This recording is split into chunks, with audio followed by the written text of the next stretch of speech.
site were to disappear, the permafrost surrounding it would keep the seeds frozen for an extended period. Carrie Fowler, I think one of Freddie the was just architects bad of the luck, man. Seed What it was. project, described it as the Noah's Ark Interior. What you of talking about? plant genetic resources. The vault was actually used for its Y'all intended played? purpose for the first I time didn't play in any today. 2015, with I the don't want to work. International Center for Agricultural I mean, you Research said good runs. grew seeds Oh, and yeah, I was trolling. cereal manufacturing. I mean, the first game we won. The second game, I threw like 3, 4, 5 picks, The system some shit Wow. like that. precisely as designed. I don't remember how That many. is, in the most literal Wow. sense, One of the that picks was because like I precision hiked the ball and gets it to a I don't point know if they crossed each other and went a different way, but I threw it to the wrong 100% nigga. behind I seen a gathering nigga wide open, but I strength. threw it to the other nigga on the other side, and that was a The pick brain six. gap sits Alrighty. And then I think I asked him about something. He was like, "Yeah, man, you should just do this play action." I'm like, "Man, I should have kept that shit on." Yeah, that was that same play. And he was like, "Hey, you do play action." I'm like, "Man, I should just kept that shit on the floor." But we was up, and then that's when I threw that pick six. Then they was up. Simulator. This is a brand new business simulation game on I just Steam. couldn't close it out, but I went down, I scored, and like, yeah, man, you gotta stop them boys from getting that field goal then. Here we go. We've got our first delivery of boxes. But if I would have had I would have went for the two, it would have been, even if they got the field goal, it would have been 3-3. I mean, like overtime. Yeah, overtime. But Mhm. like shit, fuck it. Set the field goal and yeah, man, it's on you. Nice, man. Excuse me. You can't get it done, bro. I thought you were gonna go down to the Z. Boom. Fuck, nigga. You when he got back to the original line of scrimmage. It's trash after all. You want nothing left to do with it. Oh, she's driving a hard bargain here. How about 82? I feel good about 82. 104 is better. 83. Bro. I'm not going up, Kayla, Taylor, whatever your name is. How about 84? Final. I'm done. I'm walking away from this deal. I'll hang up the phone. How about, okay, 85. I will do 85. He wasn't tilting that rock, man. If she offers 90, I'm going to take it. 90. She just 92. You want Tony Rock? Agree. Man, that nigga ain't broke for one yet. Like he was overthinking it sometimes. Things up. There's so many ways starting with small ones together. Okay, so we're gonna pick up the broken fence. So we don't want this. I'm gonna stick with just these small items, nothing large. Oh. That nigga. Oh, I got to tackle, man. Yeah, I couldn't go for the hit, but shit. I ain't gonna hit him before he caught the shit at the same time. Definitely feel like she got the better end of this deal, considering we have to go around and clean up for her. Sounds like she might be selling the business or something. Pack her trash bag.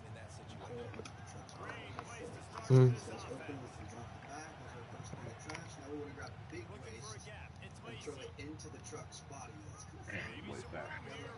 You know me, Even with man. that, man, you feel like that nigga was burning nobody either. Nigga, what? Nah, I'm different.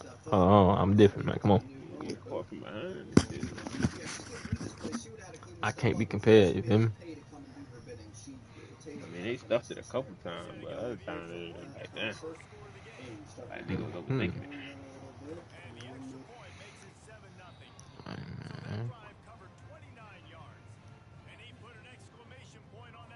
I think that one, though, man. That was on me, man. I think that. Did you know on Miller's Planet, only 1 hour and 40 minutes have passed since Interstellar premiered? That's relativity, folks.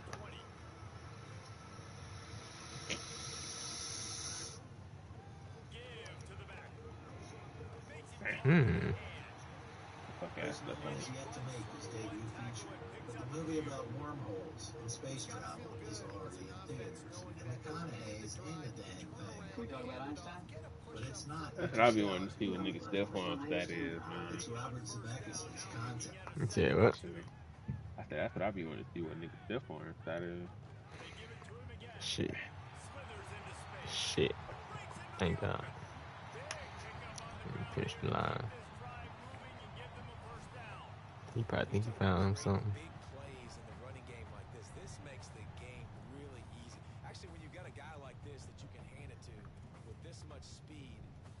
explosiveness, just hard to bring down in the open field.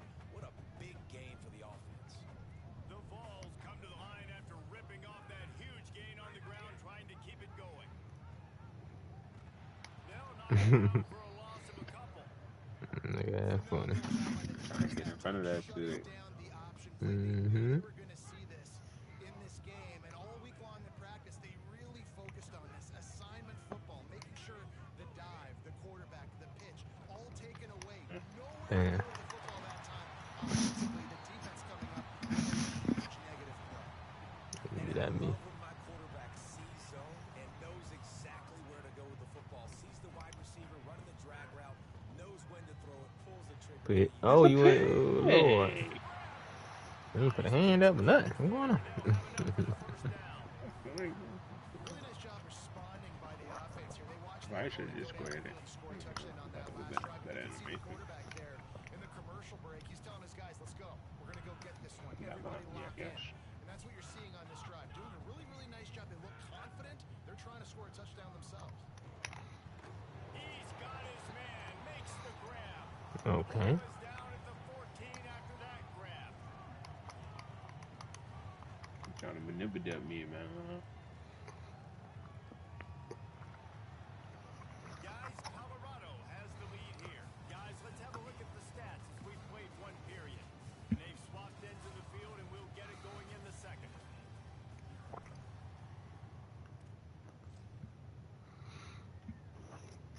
It'll be second down, and remember, they can pick up a first without scoring. Holds and fires complete. The tackle is made, but he's got it first and goal from the 6. Well, this tight end, Nigga he's pulled a got run out with size, that, he's got but some ran in. athleticism. He's very difficult to cover one-on-one. Defense is going to have their hands full with him today.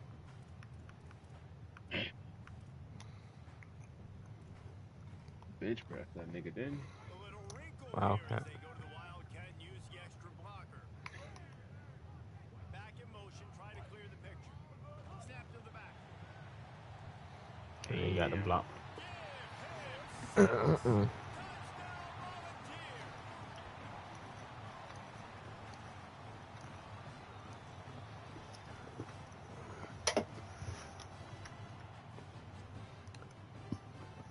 Extra point here would tie the game. And he made the extra point without problem. So it's an 80-yard drive, and they get it into the end zone with a 6-yard touchdown pass. Let's see if they can get something going here late in the half. Mm-hmm. Tight end in Oh, motion, shit. the D reacts. Can't go back. Looking to throw on first down. Fires to the middle.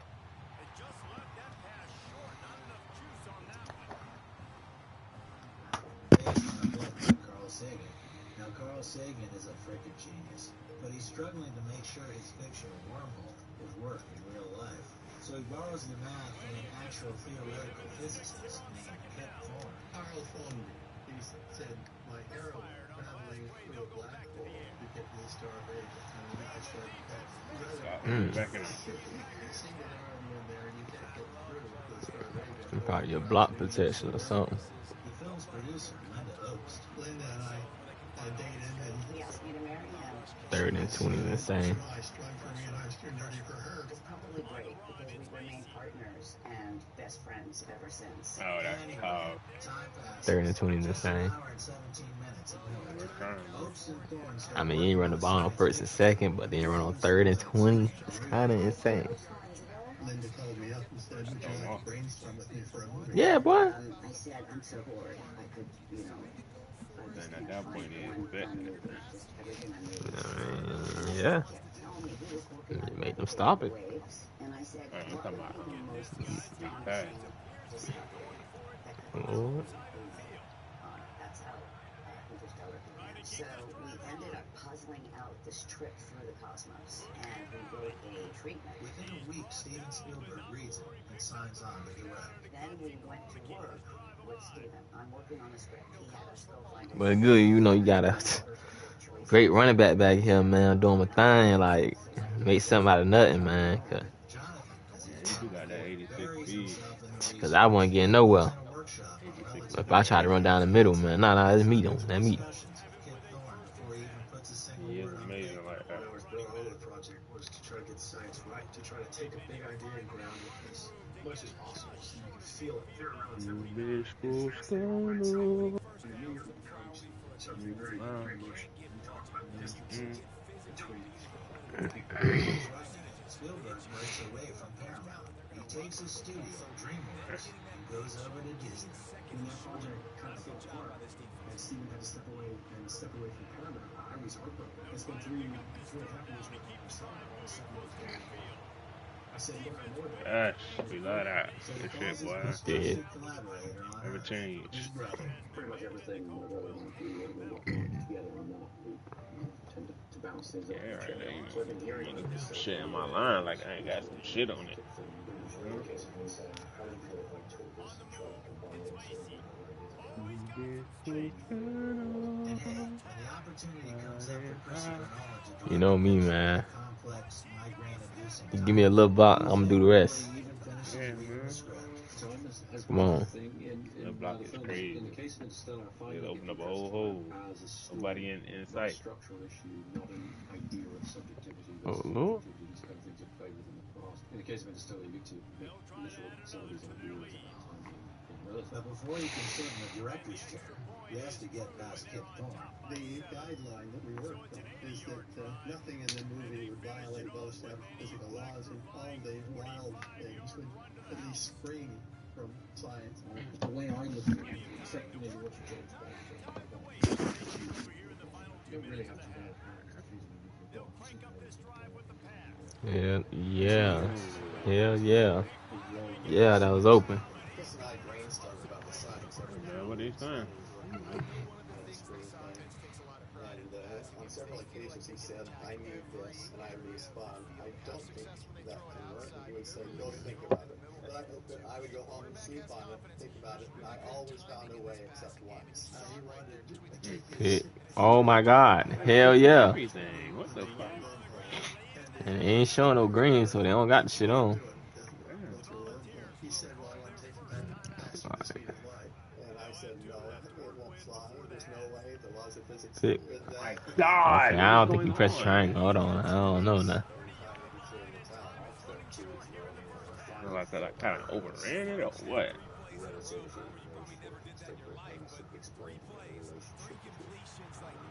That's insane. We got these niggas walking down the field. They even use it, and I can't even catch fucking fish. That happened when I was playing with that nigga too. What? Wow. I got in front of this shit, but I can't catch it. It dropped. I'm like, damn, my timing that shit wrong? Is my Freddy in it out here? Like, it's these niggas. I don't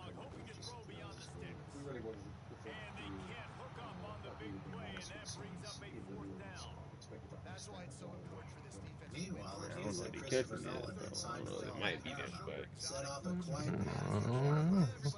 Nolan was there no, for that's Rector. the one that I was He made supposed to him catch. billions with the The Battery. one that I was, like, it They hit me were in the chest absolutely and just dropped to terrified the of floor. making a hit picture for the rival studio.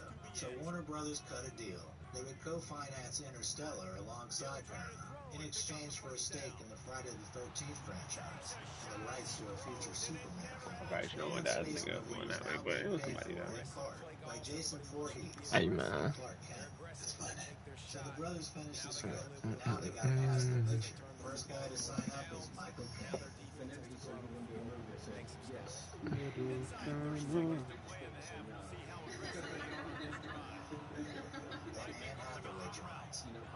coming to my brother's script that he'd been working on for several years, and one of the things I really loved about it was character.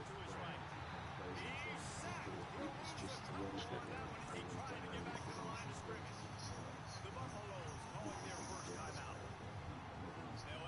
But Nolan still needed a lead. A guy the audience would follow across the universe. And his pick was Matthew McConaughey.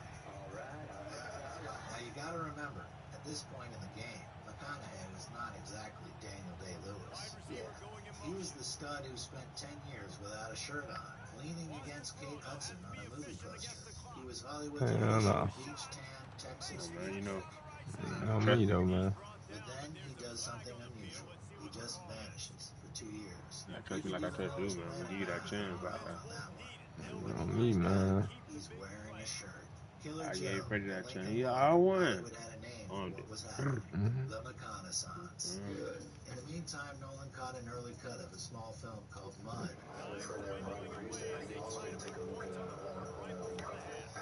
Because he was very proud of it, and, you know, they were trying to figure out what was for the show, you know, everything. Jim McCall had the revelation. I was around.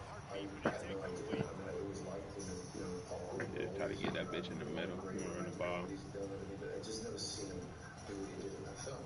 We were at an event, and I just ran into him. He was mud. Working well behind the sticks on second down. That's all he said. Then I get a call. How about Joe? Chris Reynolds got moved over the ground. He's interested.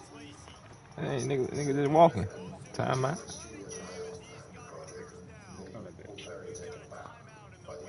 I was trying to make him get in front, and they was still walking.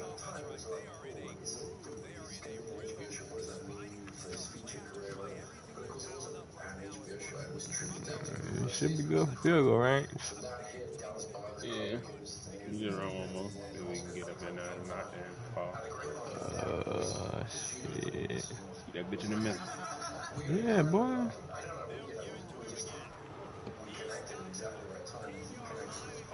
Nigga ain't want to miss because you're too far. This nigga ass booty. What you mean, man? I mean, we got a chance. We got a chance. Nigga ain't trying to miss because it was too far right. Just say that, man. I wasn't worried about that. That wasn't too far right. That was like kind of in the middle. Felt very similar to shooting in the Nigga, it's a punt. I knew that shit was weird. What? That's on me. That's on me, man. We gotta talk about that. You know what I'm saying? We gotta talk about that. Nah. Talk about that, man. Nah, this going in fucking GWG. Ain't no fucking way. This nigga doped up. GWG, that's crazy. This nigga doped up. They don't even play, man. Nah. This nigga doped up. Work, man. This nigga doped up. Work hard today. Yo, nah, that's wild. It's the fact you seen it and they ain't give a fuck. You still right. Nah, I ain't say that. Like, I'm like, what? My bad. Nah, on me. What? Nah, that's wild. Yeah, man, go to bed, man. Go to bed, man. Nigga say you tired. What the hell this nigga thinking? We all make mistakes out here. And I know the coach's suggestions for sure said kick a field goal. Nah, that shit going 3 seconds left in that half. That shit gonna take you kick a field goal. There we go. Mid up for it. Don't even worry about it, man. You gotta run that ball. Shows up to the big Hollywood premiere, watches the movie, and I saw it and I loved it. Nah, that's crazy. Nah, that's What happened right there? That's not out the movie. I got a good friend named Ryan. He says, you know, Interstellar falls off. Then there's John Lithgow, who took the part because of this scene. Go see the New York Yankees play in what looks like a community recreation center ball field because you know, there's only 10% of the world's population left, and yet we're trying to keep alive the way things used to be. You know, of course, I was the old. It wasn't on Coach But for Jackson. everybody sitting in the theater, He was already in formation. the whole picture is Matt Damon. I thought that's You know how the game so it came out and punt for some reason. I went. Straight to punt. The field goal is before punt. How I go to the Wow. Well, this is a small part. I think I shot 4 days on that movie, and there's a scene where Matthew and I man, we got that W. That's all that matters. wrestle on a Beat glacier. nothing of They this. said, we need you to fly up to Calgary for rehearsal and fittings, and so I flew up to Calgary, and I got there, and we went into this room. Matthew and I like fully wrestling. Oh my.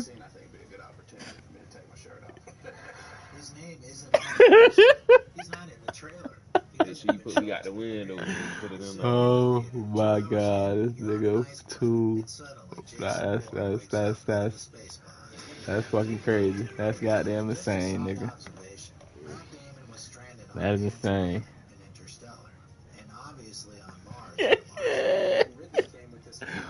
Oh my God.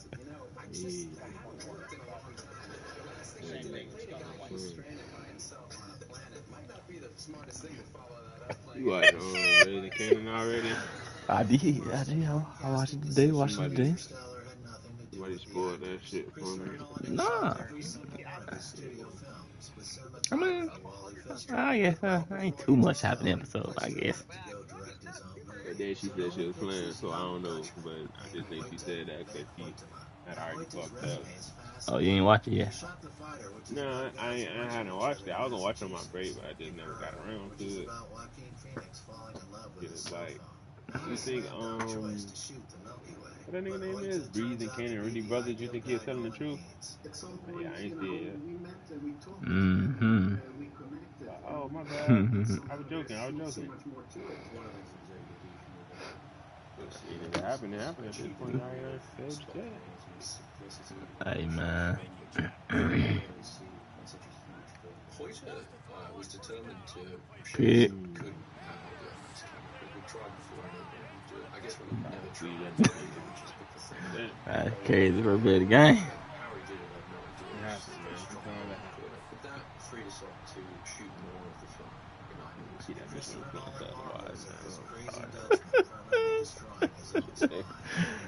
Oh my God. I'm telling you, that is exactly how bromances start in the Christopher Nolan universe.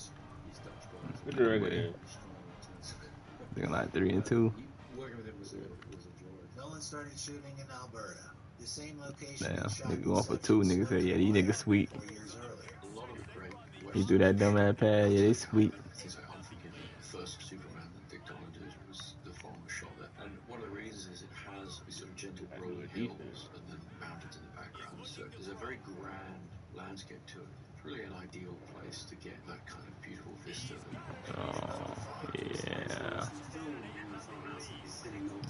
It was actually built in a very practical way. Nigga had forever time. Had full Russian. It had been laid out according to the demands of that landscape. And the people Oh, this is. it had a good sense of history. It was a nice place to be. They shoot the drone chase through a cornfield. They planted 500 acres of real corn. We really wanted to get some sense that this corn was being farmed somewhere Feel good about it, though. shouldn't be. Oh, my nigga bumped me. Corn where we were farming it, gathering because the wind in the mountains can kill it very easily. Crazy, so you get it away. So how much can you really grow?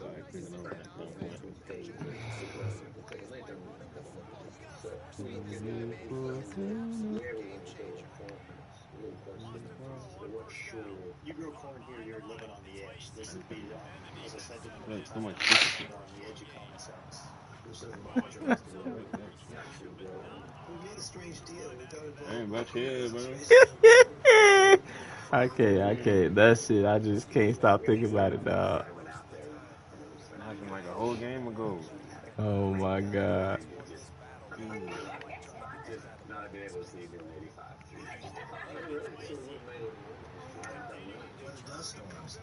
Let me out like that.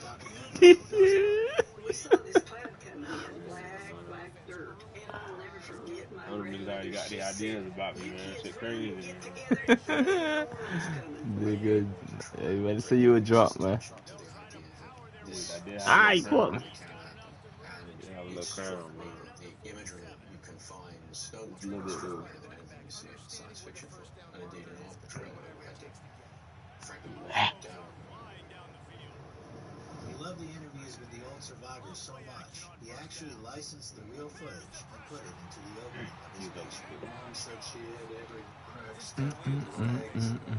She'd wet them down, she'd hang sheets, she'd hang them on dust might come in, but wouldn't keep it out. And on the set, he brings in these giant industrial fans, and he just blasts the actors with hundreds of pounds of cellulose dust. Something like dust was very, very difficult to do. with Hey, visual you effects. bumping the shit out of me. Dust in the air completely transforms the lighting environment, how the light reacts. But to do something that actually really looks real and really fits in with the tone of the rest of the film that you're struggling to give some reality to, you really have to do that for real. But the dirt is nothing compared to Iceland. So we did 3 days out on the water, standing in 2 foot deep water in the freezing cold. Oh shit, I They thought. complained quite so much about it. They really lived it. It wasn't usual joking. They really didn't like it. They go there to shoot the alien planets, and the weather there is completely miserable. We're talking 100-mile-per-hour winds. They actually lifted the asphalt off the road and threw it to one side, and it was bizarre. And we're out there trying to shoot without just going to brace themselves in the wind. And you have a mountain guy on the side. Like in no time. At what point they think the gusts might be You're probably backing up too far.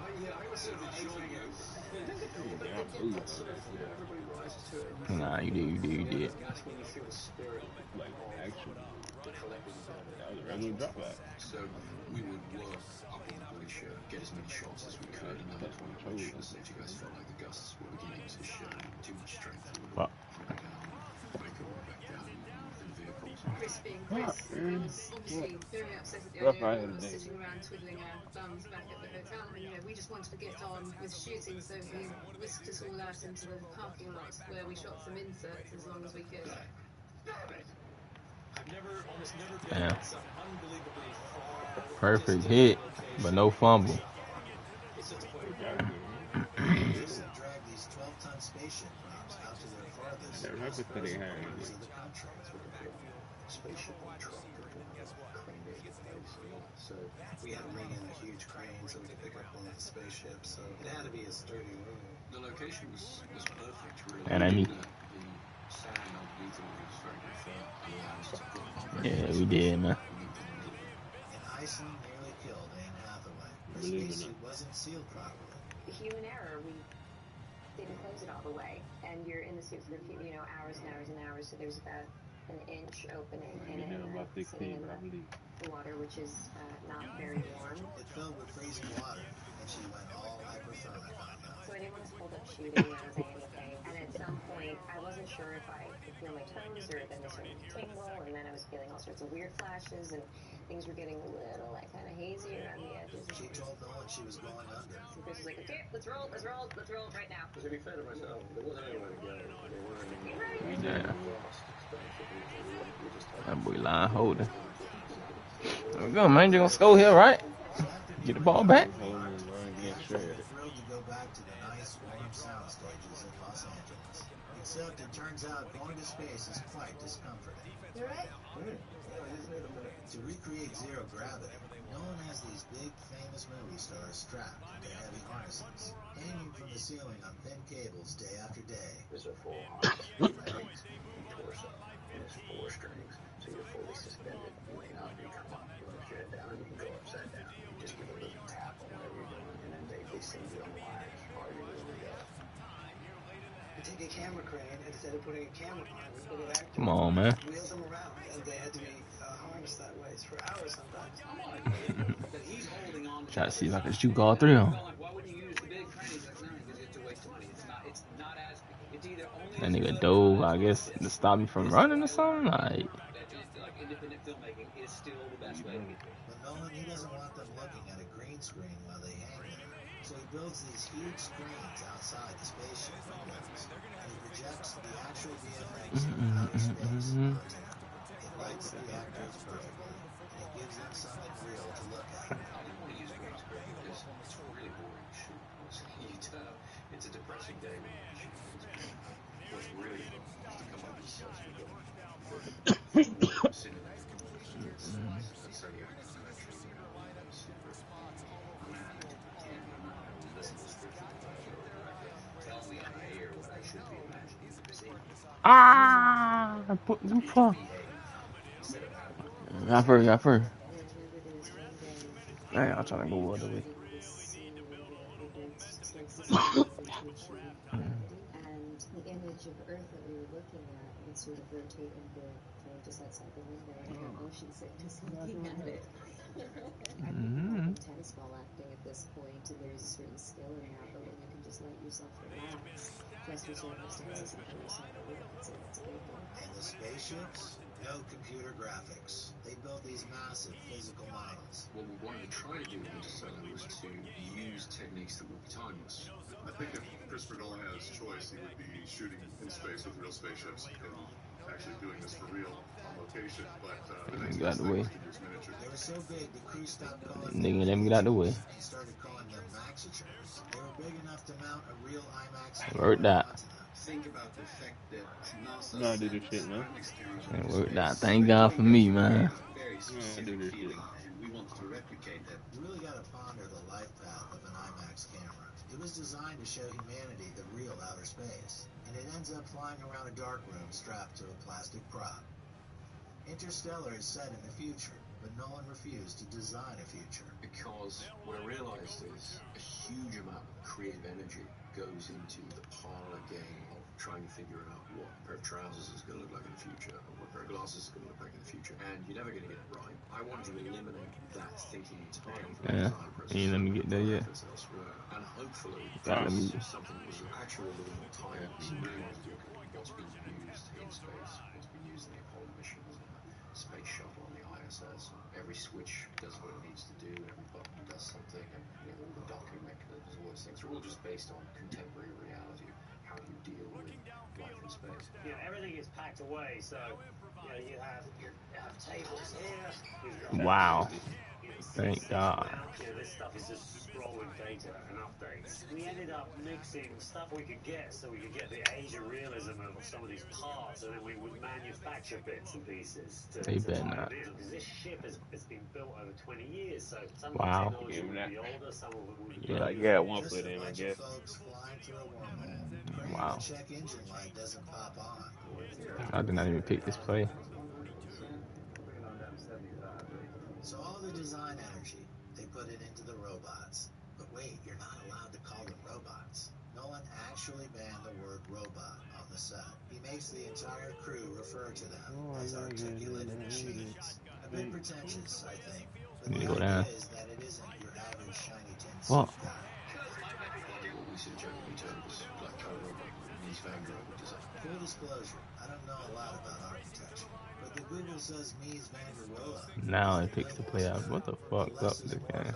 It should be a very, very functional piece of equipment. It should be, like a light stand or a tripod or something, or a camera doll. It should just be a thing. So they take the big black monolith from 2001: A Space Odyssey. They chop it into 4 pieces of metal, put some hinges on it, and now that walking rectangle is the most famous robot of the decade. You'd think this thing must be CGI. Not on No Nolan's pressure. watch. The effects team built TARS as a physical puppet. You have something that you can pop Yeah. on set, and then You no way to bother. through relatively simple visual effects. So now you have a Oh, nigga, miss bit blow black. to drag it through the dirt. Do all the voices live on set. Get the nigga, the nigga ain't. Back-breaking labor. Yeah. Nolan hires Mr. Newell. Mm-mm. He hires Bill Irwin, Tony Award-winning Hey. Broadway actor and the most respected mime of Mm. the time. I was looking for was somebody to take on the job of giving life and personality to what is essentially, an inanimate object. Chris Nolan says, I want a guy who's an actor, but also he needs to be a clown. He needs to be somebody who can take a step ladder and make him move. He brought so much life and personality and such a lovable quality to TARS. I mean, I don't know what the physical challenge for Bill was like, but he always Only sent it 3. to his work every day. It's been a gig where just about every aspect of the acting craft I've ever had is coming to play. For a physical actor, the proposition was fascinating. They build a different version of articulated machines for almost every situation. On Miller's Planet, they built one of them onto a quad bike. They only brought in computer graphics for the stuff a physical Damn. puppet absolutely could not do. Now, Nolan likes to hide a lot in his movies to make you watch them more than once. The bookshelf alone is worth another go. He put Stephen King's The Stand on the shelf because that's a book about a plague that ends the world. He puts Jane Austen's Emma up there because his wife and producer is Emma Thomas. But my favorite one is at the very end. And here this close-up shot of the shelf. And the book in the frame is The Big Nowhere by James Ellroy. Then you Shit have got that. itself. And I've seen the movie. Man, fuck, let me stop. You gotta pick a play fast and hike it fast. especially famous. It's parked right next to Saturn. Why Saturn? Well, 50 years ago, Stanley Kubrick wanted to put his big alien monolith next to Saturn in 2001. Holy But shit. special effects guys couldn't make the rings look right. So he What gave you up and went leading to it? Jupiter instead. Half a century later, Nolan comes My along best and wide figures out receiver. the computer graphics and puts it What you right leading the next to class or Saturn. nah? And if you know your Like Greek you mythology, probably led you can that. spot another reason why he chose I Saturn. led it, but Greeks I called didn't this get planet that. Kronos, the That's god a of job. time, which is the low point of the picture, and definitely the one god Nolan worships. I don't know what actually. They call the spaceship the Endurance, which is a nod to Ernest Shackleton's ship. It went down to Antarctica. It got completely crushed by the ice. It sank to the bottom of the ocean, but every single man aboard survived and made it home alive. But in Nolan's version, the crew isn't what needs to survive. You have to think bigger than that, right? As for influences, Nolan was open about them. He screened the right stuff for the crew before shooting. So we were discussing our methodology and how we did certain things, because the things that they did in that film, it's a much more technically perfect film than people remember. It really is one of the great American movies. Yeah, it was tremendous. He admitted you can't make a space film and pretend 2001 doesn't exist. I live in a world that exists, and that's my chief inspiration for making the film. So I really tried to simply be inspired by it. And then actually Wojtek, my DP, introduced me. You got it. That was nice. That was nice. That was nice, though. Yeah, our possession did, but since we got so much The air. absolute craziest detail in the entire movie is in the music. Not even in the music. Just one annoying tick. Got to green that motherfucker. Miller's planet. Every tick is an entire day on Earth. Which brings us back to the black Ain't make sure I'm paying attention. Yeah, that's a field goal. You good. You good. time dilation problem in the first place. Black holes have been represented in movies in the past, and it tends to be a very literal Wow. interpretation. It just literally looks like a giant drain in space with a swirl. Thought you had to kick him, man. Can't explain to me. No, it was the power. An accurate representation of a black hole. Kid Thorne sat down and I wrote out tapped the the bitch, actual but equations describing yeah. how light bends around a black hole, spinning at almost the speed of light. They're kicking in for me, man. To double negative. The film's effects Some people used to tapping it because, you know, it's like an extra point and you gotta hold the shit. software couldn't run them, so they wrote their own. It took 800 terabytes of data to build the black hole. A single frame could take 100 hours to render. When they were done, Thorne and the double negative team generated images of the spinning black hole that no scientist on Earth had ever seen before. And I saw this disc wrap up over the black hole and under the black hole. I'd known it intellectually, but knowing it intellectually is completely different than seeing it. And the film isn't perfect. So we had a real responsibility to ensure that everything went forward. Real scientists pointed out a few problems. The dust storms on Earth, according to them, would actually take 1,000,000 years to destroy the atmosphere. Frozen clouds can't float in the sky. And look, corn doesn't really burn the way Nolan needs it to burn. These niggas is blocking me while they're on the floor. Alright, niggas, that's number 3. Just run into them. But for everything that matters, wormholes, time dilation, the planet near a black hole, the science is real enough that Neil deGrasse Tyson, who's normally the guy complaining about inaccuracies in the sky above Titanic, spent years on Twitter defending it. We need more movies by marquee directors with marquee actors that treat science that serious. But here's the one place they cheated. A real spinning black hole's accretion disk should look lopsided. The side rushing towards you throws you. off Oh, more light than Lord. the side moving away. Do that, So bitch. one half should be glaringly bright, the other half dim. But Nolan thought the audiences would just be confused by I know he didn't see him. I was breaking because of the other nigga. Like, did a comeback. 5 years later, the Getting in Event time, Horizon Telescope released the first real photograph of a black hole, the shadow of M87, 50 million light years away. Oh, shit. Nigga ran the perfect fucking play. The whole time on cover 3, he ran the perfect shit. Right in the middle. Consider this is a 3-hour science fiction movie, where the entire 40-minute climax of the picture relies on the audience accepting the scientific premise that love is a fifth-dimensional force. It's ridiculous. Damn, man. Had to stop. Naturally, the critics were completely split. Half of them called it Nolan's absolute masterpiece. The other half called it an overwrought, overlong, emotionally manipulative mess. But you know who couldn't argue with the movie? The scientists. Because about 5 minutes later, again, if you were on Miller's Planet, in the real world, the scientific project called LIGO finally detects gravitational waves for the very first time in human history. Actual ripples in space-time. Einstein predicted them a century earlier.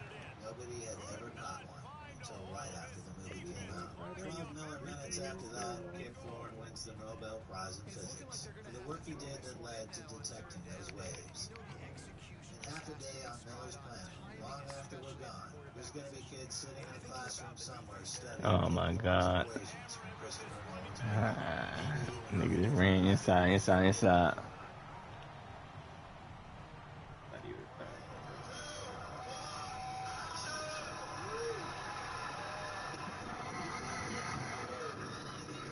I'm pinching them in, crashing them, but Christopher Nolan made The Dark Knight Rises, which is to say, the story of how he tried not to make it. The challenge for me was to really figure out the reason to they're gonna take it anyway. It's 2009. The Dark Knight is nominated for 8 Oscars, but the Academy declines to nominate it for Best Picture. Comic book movies never get nominated. How can $1 billion be unsophisticated? I mean, here's a guy who put together this event movie, raised the bar of no comic book ass films, the hurt. entire genre is in a whole new place thanks to him, his entire team, and all these nominations, but none for the director. Makes no See sense. him on the left, trying to run to the right. This nigga come straight through the middle. Changes its own rules the following year and expands the Best Picture field from 5 films to 10. Because when Dark Knight did not get nominated in 2008, that was a huge problem. By any honest measure, Christopher Nolan has just made the best superhero film ever made. So naturally, Warner Brothers I know what the fuck happened right there. but Nolan respectfully declines. He is such an inventive He writer. He doesn't like to go back over old material. Here's a question he likes to ask anyone who brings it up. How many good third movies in a franchise can you name? It's really about, if you're going to go back and try and build on what we've done, you have to have somewhere to go. You have to have somewhere that you think could be related to what we've done, but then advance it with someone else. Nolan never planned to make a franchise. Without 5 He sacks. built The Dark Knight so it could be the very last one he had to do. Decent line, man. They ain't no suckers for real, but A big ass light falls out of the sky and suckers. smashes on the street in front of this guy's house. It almost hits him. He walks over and picks it up. It's heavy. It's got screws in it. It's got a label on it that says Sirius. Ooh. Sirius is the brightest star in the night sky. The brightest star in this man's entire heavens just landed on the pavement with a part number on it. So he's holding Oh shit, that's me. it's proof the sky is When we looking, man. and he's holding a piece of it in his hand. Hold on now. like he had that shit unlocked Big anyway. ass light falls out of the sky and smashes on the street in front of this guy's house. It almost hits him. He walks over and picks it up. It's heavy. It's got screws in it. It's got a label on it that says Sirius. Sirius is the brightest star in the night sky. The brightest star in this man's entire heavens. Man, that's Just kind of landed pocket on the can't even pavement get comfortable with a around this part bitch. number on it. So he's holding proof. It's proof the sky is not real, and he's holding a piece of it in his hands. And then he gets in his car radio comes on and says an aircraft was shedding parts over that area. It's a crappy explanation, but that doesn't matter. The explanation doesn't have to be good. It just has to arrive before the question finishes forming. And it does. A man held the brightest star in his sky and proved that his version of reality was not real, and then went to work.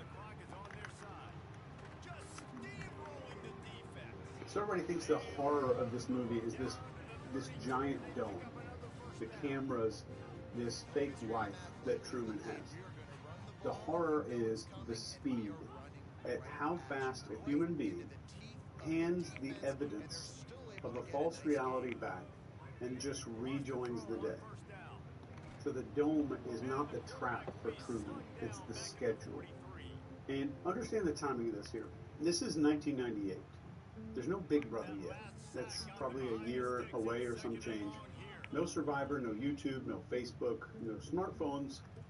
When this movie said an ordinary man's life can be real content, the technology to make that real hadn't even been invented yet. So the film wasn't mocking our modern world. It got here before we did. So this isn't going to be a movie review, and it's not a conspiracy video. It is a breakdown of the oldest story that humans tell. And it's so old that a Hollywood studio shot it frame for frame and apparently never noticed that they were filming actual scripture. By the end of this, you'll know something almost nobody figures out. Why showing a person the absolute truth usually makes them grip onto a lie even harder. And the one thing that actually works instead of that. Oh. So once you see the seams between all of this, I don't think you'll be able to unsee them. So the first big thing that you need to understand about the cage is it's really freaking Damn. nice. Sea Haven, You this got town bounce me all the way out. is clean and bright. The fences are all super painted perfectly. These pastel storefronts, there's weather that just does what it's supposed to do. And it looks like an America that maybe some of us half remember from somewhere. And that's the trick here. It's built to look familiar. It's a copy of an America that was already a fantasy, and then getting sold back to the people that are living inside of it. These movie producers didn't build this. They actually found it when they were filming. Sea Haven is a real town. It's called Seaside, Florida. It's a master-planned community on the Gulf Coast. The crew showed up and barely changed a thing. People actually live there in this neighborhood. One thing, if you've seen The Truman Show, you'll notice there's no bars. There's nothing keeping him in. So watch it again and look for a bar, but it won't look like a bar. But nobody drags Truman out of bed. No one locks the door while he's sleeping at night. There's a job, there's a wife, a mortgage, a couple of pre-approved dreams, and there's a fear of water sitting exactly where the exit is. So look hard at that fear of the water, because it didn't grow there naturally. It wasn't some natural event that happened to him. It was installed in him. When Truman's a kid, the director, his name's Christoph, stages his father's drowning on a boat in a storm in front of him. They killed his dad, on paper at least, to make this kid terrified of water, because water is the only way out of town. Then they spent 30 years keeping this wound open. Some elementary school teacher tells Truman, who wants to be Magellan, "You're too late. There's nothing left to explore." The travel agency has a poster on the wall of a plane getting struck by lightning. And the caption on this poster is, "It could happen to you." So he goes in there, he tries to book a flight to Fiji. There's nothing for a month. He tries the bus. The bus breaks down. Every road out of Sea Haven gets a forest fire, a traffic jam, or some leak at a chemical plant on demand. So Christoph never tells Truman no. He makes sure that no is the only thing the environment ever says. And I want you to think about that, because that applies into all of our lives. You gotta ask up on Truman's decisions. He arranges the conditions and lets the man, Truman, decide to stay all by himself. Not that bad. That beats prison bars every single time. A man, a person, is going to defend their own decisions to the death. So before anybody gets comfortable that this is just fiction, we've been actually building Sea Haven in the open for 30 years and calling it programming. Cops, this reality TV show about cops, turned all of these guys' badges into a TV season with a theme song. The Bachelor turned Real Human Love into some tournament bracket. We watched real wars, like the initial Iraq War, through a correspondence video camera until the dying in combat started looking like TV coverage. Nobody had to build a dome over any of us. We lined up. We auditioned for this. No. There's a What detail are we in the doing? movie I think that a lot of people don't even notice. Truman was the first baby legally adopted by a corporation. It's said in the movie. They picked him out of 6 unwanted pregnancies because he was born on cue. His first win in the ratings was showing up on schedule. The company owned a human being from its first breath. It broadcast the birth live, and the world's response was to subscribe. Nobody marched, nobody sued, no lawsuits. They tuned in. It's a corporation owning a baby, and the world just subscribed. So what is the whole thing for? What is the Truman Show for? The product placement in the Truman Show is a joke until it's not. Truman's wife would hold up some box of cocoa and read the Right. label to a camera that he can't see. And the first time it's kind of funny. You know, we laugh at it. And the second time, we notice what we're looking at. That his life is for sale. The marriage is fake. The fear is basically just inventory. And the coffee is just inventory. Even the audience crying about him is inventory. You know me, man. They cried during the show, and they Best buy ever the do this products shit. during the commercial breaks. The comfort I think here everybody was pancake is or worse. You know me. incredible, incisive line here from the Ready man could who have ran runs that this shit. entire show. His name's Christoph, which is a play on the word Christ, on the name Christ. You know, We it's fit accept for real. the But you not reality right. No. What can I do? with which I do. Like to get Chung off. I do. Nah, I spit on myself. President Truman. He's describing the audience. Don't worry about where it's going. You know it's going on myself. The rectangle Yeah, boy. that you grabbed this morning before your eyes were all the way open. A war, a recipe, a dead kid, a workout, some skincare ad, someone crying in a parked car, 90 seconds, all of it. And we call that staying informed. That is weather. We're going to be accessing the weather program. That is the manufactured, emotional weather that you saw in the Truman Show. And it never has to sell you one big-ass lie. churches, It feeds you these small little pellets. There's an Yeah, outrage boy. pellet. There's a fear pellet. There's belonging, an enemy. So 200 small instructions about what to feel before you even get to lunch. And people still believe that their thoughts are theirs. So Sea Haven is the clean version of all this. There's no infinite scrolling. There's no comment section full of idiots. It's the same machine with better landscaping. So, every fabricated world has a maker. And a long time before Hollywood put him in a control room, people gave him a name. But let's start with a kid here. Before any of this, Truman, what did he want to be? He wants to be Pit, Magellan. good He shit. wanted to go to Fiji. The one place on the map that I nobody quit colored because in, of that. Me the personally. unexplored place. He's a grown man, and he's still climbing the rocks at the edge of Me town to personally. stare at the horizon. So hold That on would to that got for me a up out second. of here. I ain't gonna lie to The you. restlessness that Truman feels throughout his life Just me is personally. the most important thing in the entire film. It's the one thing that 30 God years of behavioral engineering never killed off.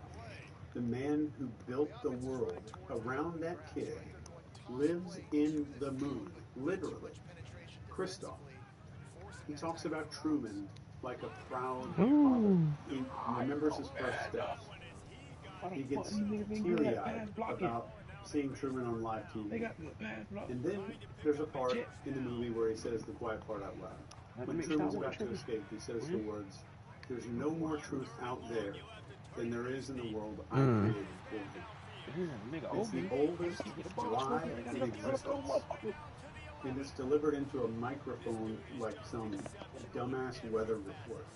Because here is where this stops being a movie and becomes something that people died over. There was an ancient religion called the Gnostics, which just means knowledge. The eventual church spent real effort stamping out and killing and murdering.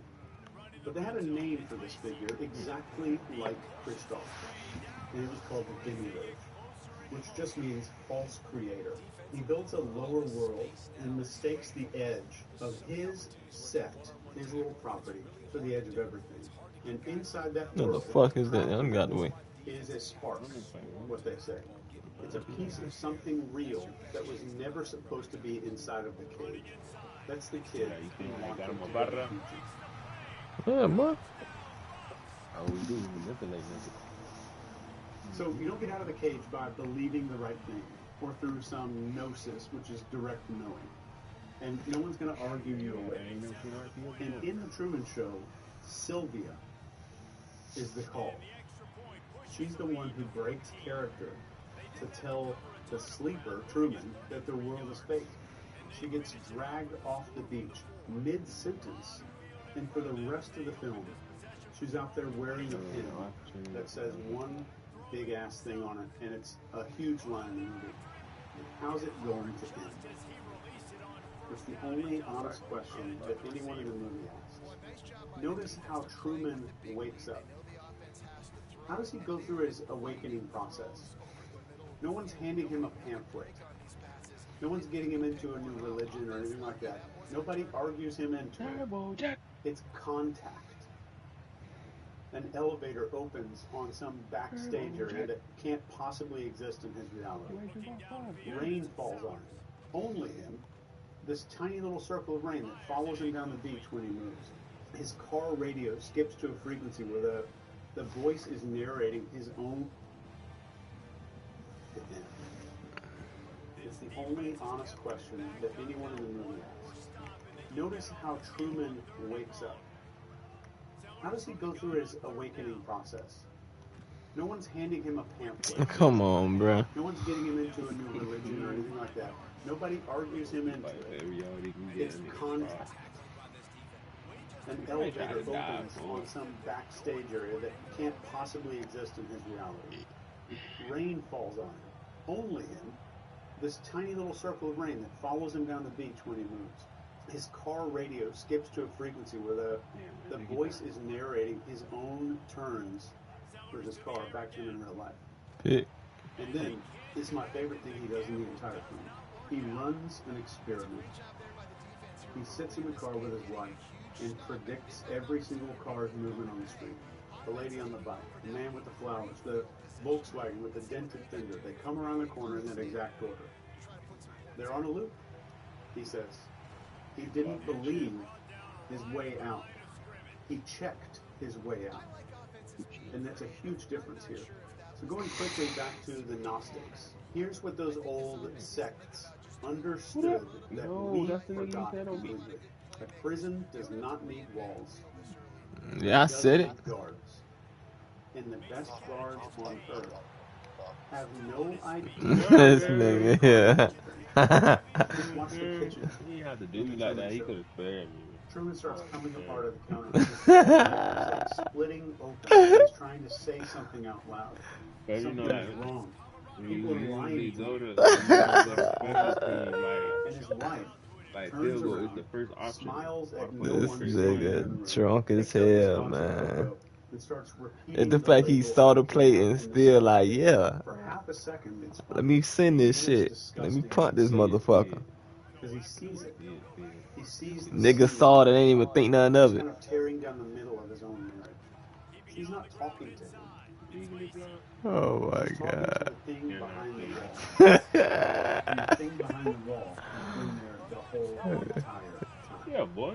I was, Yeah, you know, that yeah, was yeah. me. You know, I came through. I came through. In his body is the You one, came through? the entire operation. That's just the crazy shit I ever seen. The nigga we planning for. You hear us planning? Yeah, we gonna line up in the middle. You know, we talking about it. Every dinner he had, his anniversary. And I wasn't looking at TV. He was imagining. You know, I'm thinking, alright, field goal, good. I look back up. I'm like, nigga, we playing. Sounded like a Look, I ain't kick that field all goal. of that. Oh my god, this nigga crazy. in a kitchen over a box of cocoa. Everything got back to Probably why they quit. Because I gassed they So look at her face while this is happening. Come on, come The on. fear is absolutely real. She's an actress, but the fear isn't acting at all. She's a person nailed inside won that game. That's all that matters. I don't care about none of just that. stopped I protecting. don't care about none of that. But we won that game. Just the man that she's paid to manage, not marry, is finally looking at her like a piece of evidence. That is the real mechanism that I want you to really fully understand. The people closest to Truman. I don't know what you're talking about. We say, oh yeah, they're all lying to him. That's not it. They're keeping him organized inside of the lie. And that is maybe a filthier kind of control than any wall. Because it never shows up like a bunch of orders or a bunch of authority figures. It shows up as concern when his friend shows up with a six-pack. His wife never says, don't leave. What does she say? She says, you need rest. You're not yourself. We have a great life. Why would you want something else? It's soft enough to kind of pass for love. But it's definitely strong enough to hold a grown-ass man down for 30 years. I'm about to go to bed. That's what I'm about to do. There's a scene on this unfinished bridge at nighttime. Come on. Nah, with shit like that. Together. His name's Marlon. And he turns his head, looks at Truman, and says, Where you trying to play? Where you at? The last thing that I would ever do is lie to you. I don't know what you're doing. And the movie cuts scene to the control room, where Christoph is speaking that exact sentence into Marlon's concealed earpiece, like a half second before Marlon says it. The most intimate sentence in Truman's entire life is just in dictation. His best friend's love is being read off the script in real time by the man who built the town. And then they bring the dead father back. The dad that they killed to install. Hey, yo! Maybe he's resurrected for rape. No. There's father. Ain't no way. You amazing. You're amazing. What happened, man? All these camera angles on the hug. I'm just talking. Who was talking? Crying into his dad's shoulder. I just said what we doing, man. He ain't say nothing. Have a good night, man. Cause I did. I really did. Nigga ain't say nothing, man. So I'm like, shit. Nigga like it's up to me. Okay. Nigga here shit now. That's crazy. I'm like, I'm ready to wait on you. Nah, I ain't hear that, man. I said, okay, too. We lose them, we gonna get off anyway. And wedding rings and a six-pack of beer and we just get off anyway. If you have a prison that's guarded by a bunch of monsters, you get a riot. Nigga said what? If you have a prison guarded by people who love you, Know me, man. you get a ton of confusion. Yeah, man. I had to get up early for that, man. So here's the only line in the entire movie separating that movie from your story. Yeah, man. Got rain door up. The guards get a paycheck. Oh, tired as hell. Keep it dog. I had with them glizzies, man. You right. I ain't know if nobody heard me. I made sure y'all heard me. What's up, guys, and welcome. I feel like that was a banger right there. To restore your island. Brand new sim game. Mike, we play like this. Can you keep it, or you just gotta throw that bitch? You can hand it off or throw it. I'm saying like it's a whole route and shit. Give me the line down. Damn, what a fly. We ain't calling that no more. That's not different breed out here. Hmm? And they was there wrestling? Damn. Told that boy get the stuffing. Till they tried to redo it.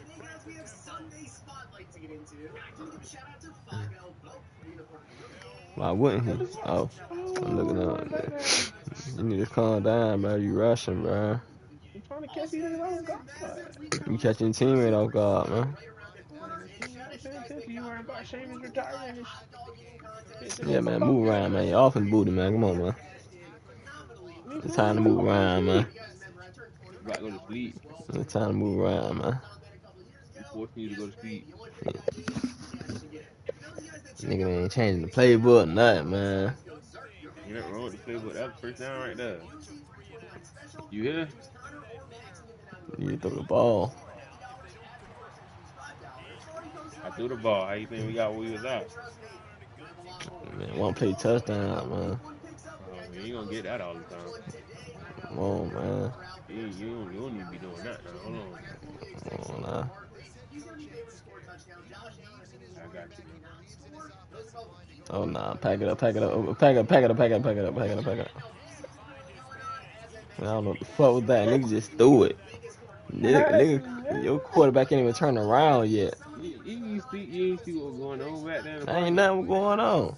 I got blue for like 15 minutes. They all can't see. You got stars on your linemen, man. You gotta believe me, man. Look at that. I don't know. You doing something wrong, man. You doing something wrong? Get fucked. What's going on? Straight turtleneck. That ball was going on. You gotta move around the pocket. Oh, Lord. I'm about to move around the pocket right now, bro. I got you. 3rd and 10. That boy gonna QB blast. You didn't get there. That's insane. Get out and block, man. Let that nigga go.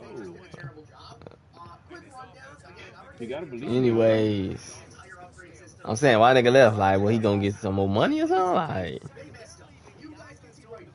yeah, man, he not locked in, man.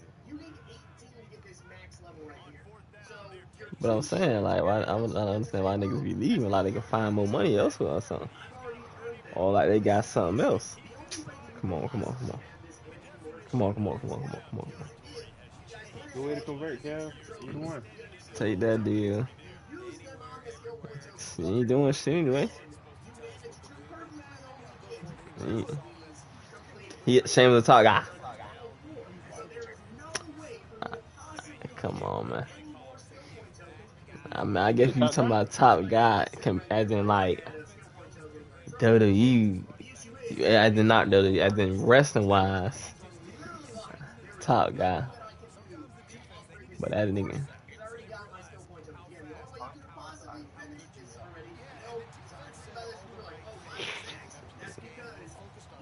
I see.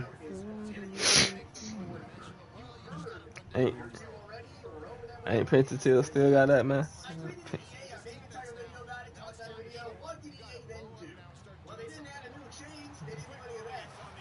Yeah, they fought. They ain't letting that go for no, man. He did fight Penta on a regular Raw show.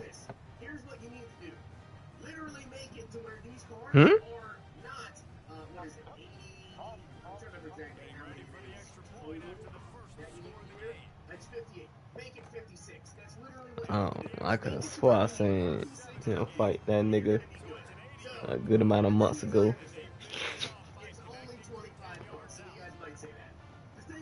Good touchdown, Cal. I regret everything I ever said about you on offense. Oh, we scored. How we scored? IPO, bro.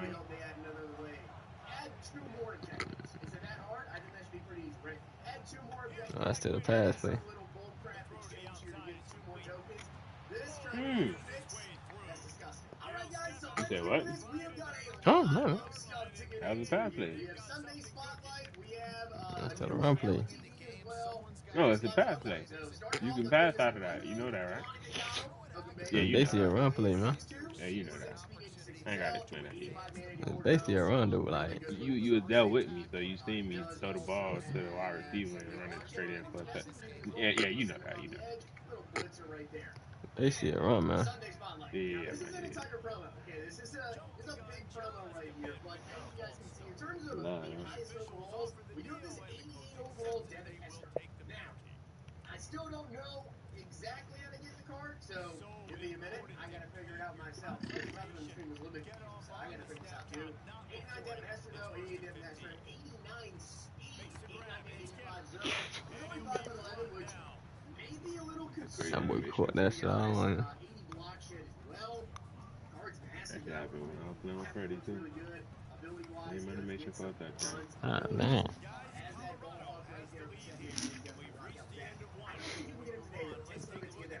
Then you guys can see that we have some limited LTD Bo Jackson moving card art, by the way. Sick. This card's an LTD. There are some, a lot of packs. Honestly, sort of trying to give this card. We'll talk about all that. A lot of promo. LTD Bo, though. Best running back in the game? Maybe. Todd Gurley is really Wow. good, too. 86 Nigga got to that motherfucker fast. He's going to be super. He did that bitch straight to the floor. I don't know, that's a fumble, man. That look like a forward pass, man. They might have to turn the guy. Yeah, boy, we'll fuck with you tomorrow or something.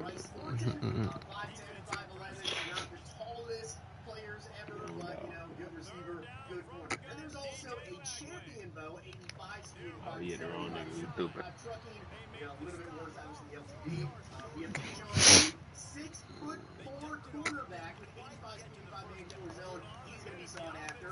John Purdy was a 6'2" linebacker. And then, guys, we also have Lenora Sellers. I'm going to tell you this right now. Depending on his price, might be the best value back in the game. That's a great player. If he went to carry, he probably had a touchdown. Mm-hmm. Sellers might be kind of expensive, guys. He might be kind of expensive. Now, I know the upgradable quarterbacks and quarterbacks and all that. Those cards are good too, but don't forget, when it does come to, like Sellers, get some abilities. So you can go ahead and rock out with some abilities on this card, which doesn't get, like, dots or anything, unfortunately, so it doesn't get dot. But yeah, get some abilities, want to rock out on him. Sellers, I'm really curious to see what his price is going to be. Now, there also is Wow. I thought she was gonna run with him soon since you was ahead of him. well, he also a bunch of other any like super budget picks, by the way. Peter Clark, we should get a welcome pack. This is the free. I was trying to get away from the niggas. I'm like, damn, I hope they don't call this shit. And then you guys can upgrade. I guess not. I don't need to be calling that left the ball thrown, I guess. Hey, they don't call holding no more. So shit. Mm-hmm. I done you bumped a couple niggas with a couple crumbs. I'm like pretty sure. I mean, 53 max, right? So let's see here. But I did like hold them down for a minute, man. They could have got back though. 8, 9, 10, 11, 12, 13, 14, 15, 16, 17, 18, 19, 20. And I should have played after. 6, 7, 8, 9. Here's Crease, that's 32, that's Stuffed them. 35, 38. And he finally got free, ran up to you, and then ran back my way. 47, 50, 53. You can get this card for completely free. But yeah, you can literally get this card today, guys, completely maxed out. And like, this card is really, really good. As I said, he's 6'6". You guys can upgrade him all the way to max. Looks like he, again, I think this is probably not correct here because simply put, when you do the upgrades on this card, you need to actually have the card. We'll see when I get the welcome pack, but I believe he goes up to 83 speed. The stats they showed on the stream was him at 83 speed. But maybe he can go potentially higher. They just showed one version of the card. Nigga, start on the down. Pretty awesome there. Has some 80 overalls, 82 speed strong. Okay. As I said, I'm only going to I'm like, yeah, he done caught me, man. I'll be able to get back. I wanted to see this promo first. Now, in terms of sets, we have Sunday Spotlight, as I said. Miss.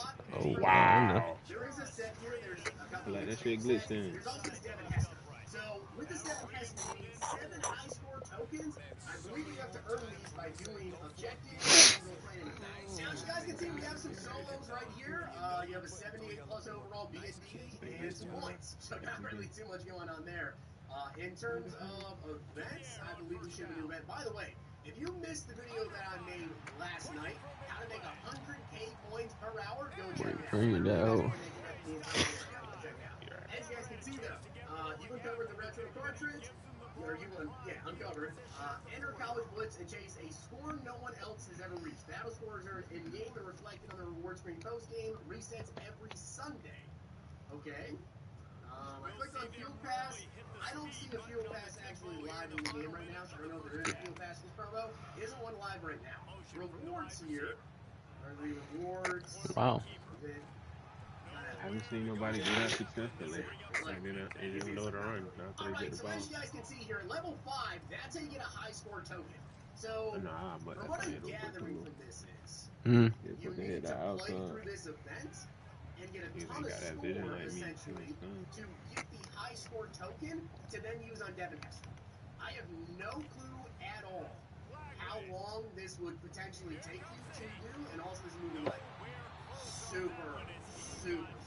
Now, if you guys go into this just to try to click on it, you've uncovered this. Will you just let me in? Okay, so you need the item. Where is DJ the lag, item for man. the Sunday Spotlight Retro cartridge? You need this item. I don't know where that is at. So you need this retro cartridge token to enter that event, and then once you play that event, guys, and you get enough score, you're gonna get the high score token and then add into the set for Devin Hester. So yes, Devin Hester is free. You guys can do the set right here. You need all 7 high score tokens. I mean, obviously, I would say that's probably worth it, right? Now, you can take these tokens, though, and do different sets if you would rather. Why would you do that, though? Get all 7 and get Devin Hester. Again, there is no field pass that I see, and I don't have the welcome pack yet, so maybe it's just a part of the welcome pack to get that token every week to go ahead and do this. But yes, you guys can go and do this. It's going to be 7 weeks then to get this Devin Hester. Is it worth doing?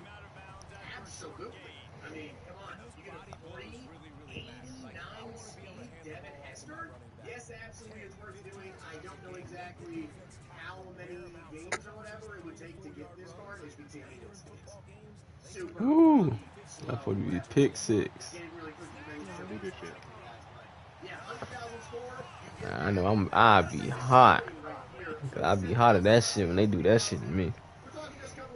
You read that shit perfectly, and you throw it over me somehow. You know, got it. You know, got it. Yeah, boy. Yeah, no field pass. I don't see anything else there. Take a look at the store. We have a lot of packs. As you guys can see, we have a Sunday Spotlight launch. I'm just doing what I'm doing. 7 You know what Sunday I'm saying? Spotlight launch and packs. You get an 85 plus overall Sunday Spotlight season 1 player. They contain season players, so 7 of these packs, 25% chance 85 plus, 8.3% chance 86 plus, and then you have right here the Sunday Spotlight season 1 player pack. So it's 85 plus. Good potential to get even better than that.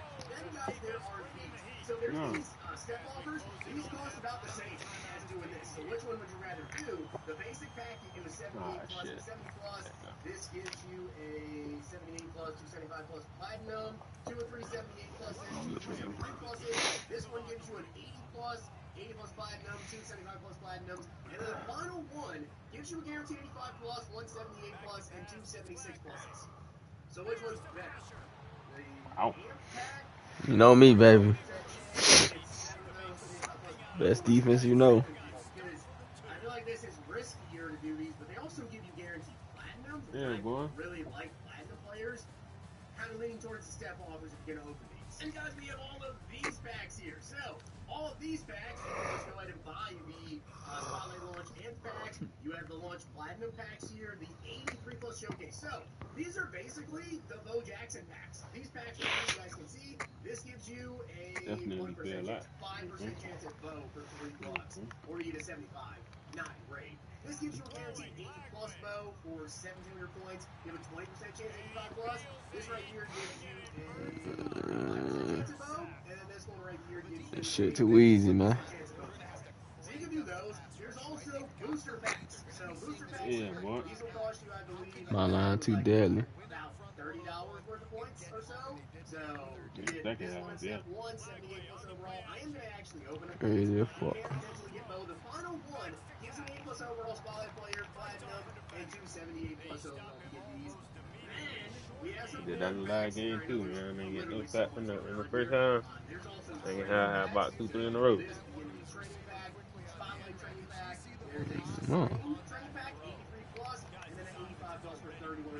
Tell them that shit. Talking about it. Yeah, boy. What the hell nigga talking about?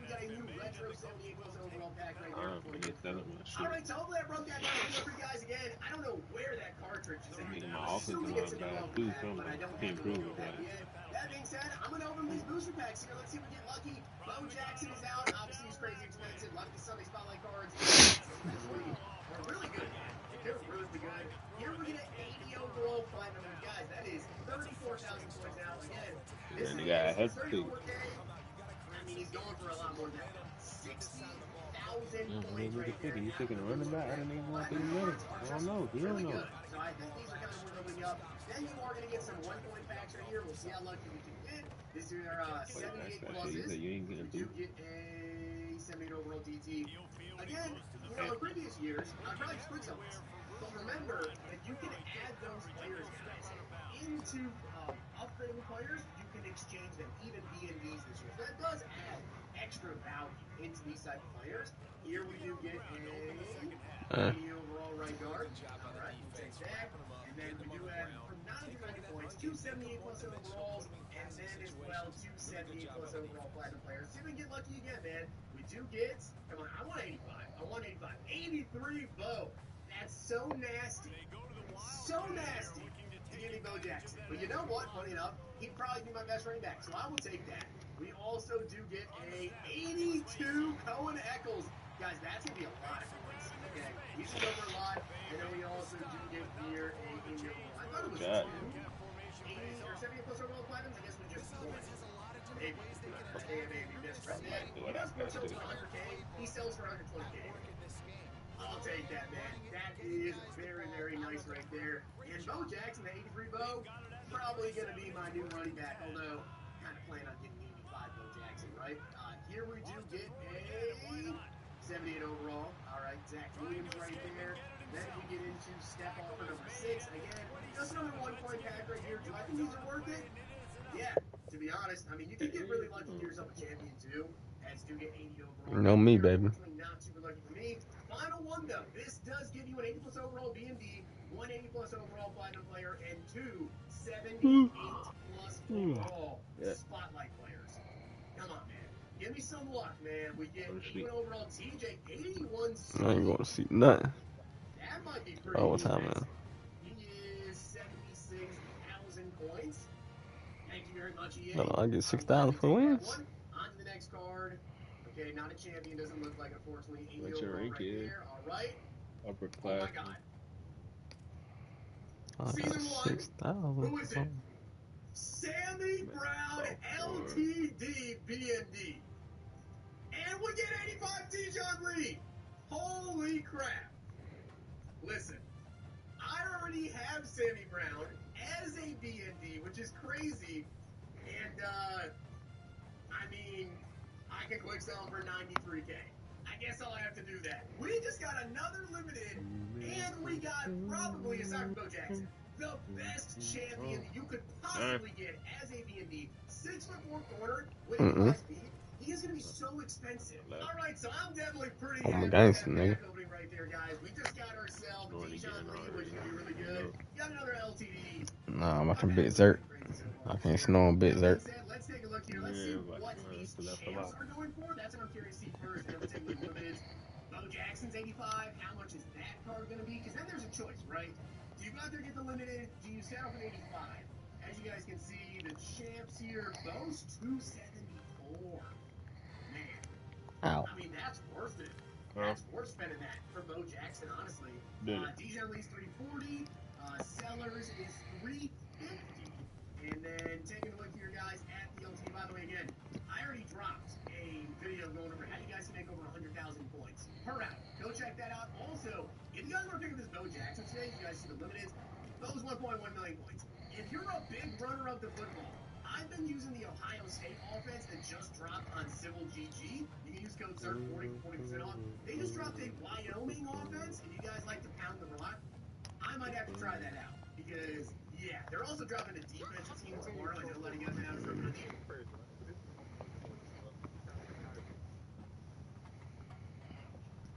I'm buying every single pack in the college football Ultimate Team store. And if I don't pull a single limited in all of these packs, I have to... When we think about the Maze Runner movies, what do you think about? Do you think about the era of teenage dystopian movies, Dylan O'Brien, the movie series where you watched the first one but didn't watch the others? I bet only a few of you think of zombies. When you think of zombies, you think of The Walking Dead, Call of Duty, World War Z, George Romero. But hardly do you ever think of The Maze Runner, which is a shame because, for better or worse, Maze Runner is not only an underrated trilogy of movies, but it's also an underrated zombie and post-apocalyptic story. Maze Runner was always my favorite of the teenage dystopian series for this very reason. I'm a big fan of zombies and zombie stories, and I think that the Maze Runner story in that regard is very unique. So much so that the title of this video might have put a few of you off if you've never seen these movies or haven't seen them in a while. So in this video, I'm going to be going over the Maze Runner story, characters, things I liked, didn't like, and why I think this is one of the most underrated zombie trilogies ever made. So let's run through the maze, take some substances in a post-apocalyptic party, and risk everybody's lives to go back and save a God damn. last city on Earth. So we talk about That shit just open straight up. He's going. Hey, Jamal Charles? Yeah, the 82, most likely. Oh, that nigga was pretty fast. The movie starts off incredibly fast. 85 speed. The world, the characters, and Yeah, that might be the real one. Hold on. of seconds. And for the next 30 minutes or so, it's a lot of exposition being thrown at you. You learn the lingo of the Glade, people's jobs, names, statuses, and about the maze and what apparently lurks inside at night. It is a lot of tell, don't show when it comes to the first half hour of this movie, which gets a little bit repetitive and boring after a while, but a lot of this is to maintain the mystery of the movie. It seems like there's names for everything. Some of these can be clever, others not so much.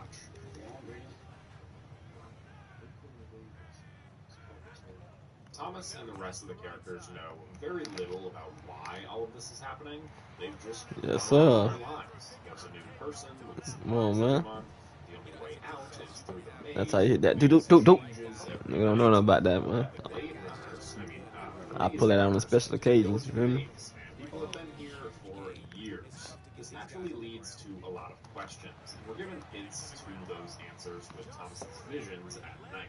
The visions are almost a little too on the nose. Like, they give away way more than I feel like they need to, but other than that, I feel like the story balances all these things pretty well. It's focused on telling the story at hand about the maze, while also keeping the viewer clued in on the bigger mystery. Like, it knows you have these questions, and the answers will come, but in the meantime, there's a bunch of other stuff they have to do first. The characters themselves are all well-defined, a little stereotypical, but it works, and it's pretty easy to care or not care for each of them in the ways that are intended. Albie is the leader, the guy that everybody looks up to and has been here the longest. Oh, the play action, my boy, after you just sacked him? Fair and well-liked by everybody around. Minnow is the guy I don't know about this one. for school, doesn't You participate can't get in any fights, guns. and keeps to himself as a runner. Well, I'm open. Gives him this tall, dark, and mysterious vibe to him, kind of like the Han Solo. Yeah, one for the first, Chuck but is the comic relief. I press the Youngest button, person nigga. in the Glade that everybody likes, but also feels bad for because he's so young. And Gally is the bully, the antagonist that isn't supposed to be likable. That leaves us with Thomas, the protagonist. In this movie, he's your pretty typical audience insert. I remember even in the book, there's nothing describing the way he Me. looks, so you can just imagine yourself as the hero of this story, and that Yes, sir. still Yes, sir. basically carries through in the film. We purposefully don't know a lot about Thomas, but he wants answers, and so does the audience, so he's an easy protagonist to root for. After all the setup, the stakes are raised when Ben attacks Thomas, and we're finally shown something instead of told it when we see that he was stung by those creatures out in the maze. And because of this, they have to banish him beyond the wall. While the situation they're all in isn't great, this is the first real big hint of actual danger within the Glade and the maze, and proves that these kids have had to make some tough decisions time and time again. Being short-staffed in the runner department, Albie goes out with Minnow to map the maze, 85 but feet, as it 80 starts to get dark acceleration. outside, everybody gathers and worries they might not make it back. The stakes are raised once again when it seems like they aren't going to make it, and Thomas goes into the maze to try and help. Only to be locked Man, he inside. just The movie does this a lot. kept re-rolling till you get great speed. About how things have been in the past, and Thomas breaks the rules because of the new stakes introduced. Their night out in the maze is the first really great scene of the movie. movie, we get to see these creatures from the maze, the Grievers, and how they're surprisingly not just zombies or Cover some shit aliens, right now. but some sort of creature with mechanical spider legs. Thomas makes his way around the maze, outsmarting the Grievers, and surviving until morning with both Minho and Off Albie. alone. The first I time made bad anybody has financial ever decisions. survived in the maze until morning. You'd think this is the point where things calm down, everybody looks at Thomas a bit differently, and yes, they're savior. Good little move for 7 goes yards. in an interesting direction. 7 yards. A few days after Thomas arrived, the elevator sounds again for another person. And this time, it's a girl. Not only a girl, but a girl who recognizes Thomas, has the cure for the Griever stings, and a note that says she is the last person joining them ever. Gally is still adamant about the rules, which is annoying, but he also makes a fair point. Everything was fine in the Glade for years, and then Thomas shows up, and 3 days later, everything is completely out of whack. So I actually see where he's coming from, but also, Thomas is getting shit done in a mere 72 hours, killing a Griever, finding the Griever's hideout and a possible way out, and saving Albie, who finally wakes up and tells Thomas that this is all his fault. Drop down. These revelations come with consequences, as the Come on. stakes are raised yet again, and the walls don't close at night like they normally would. This leads to an all-out bloodbath for the Grievers, a heroic moment with Thomas infecting himself so that way he can find answers, but the big reveal isn't even really answered in that vision.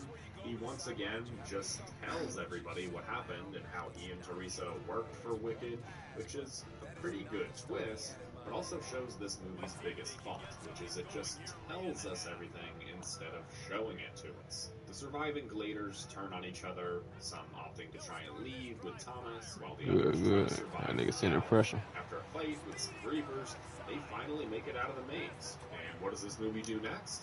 That's right, just tells us some more stuff with this lady on a recording explaining that the world is actually an apocalypse. The final big reveal of the movie doesn't even really show us anything other than a recording. It's just more people giving exposition in the place of an actual reveal. Moments later, we think everything is good, that they made it out of the maze and they're gonna make it out into the world, just for an infected Gally to somehow turn up and accidentally take down Chuck. I'm always amazed by Dylan O'Brien's acting in this scene. It reminds me that, oh, yeah, Dylan O'Brien is actually a really good actor. See any of his other work, for example, it's like the most underrated movie of 2024, Caddo Lake. I think this guy is criminally underrated, but the movie ends off on a cliffhanger that this lady isn't dead, and now they're just initiating phase 2 of their plans with the Scorched Trials. This is, again, a pretty great reveal, even if the sequels didn't really follow through on a lot of the stuff like the books did. I think a lot of people really like this movie for its title and the story that promises.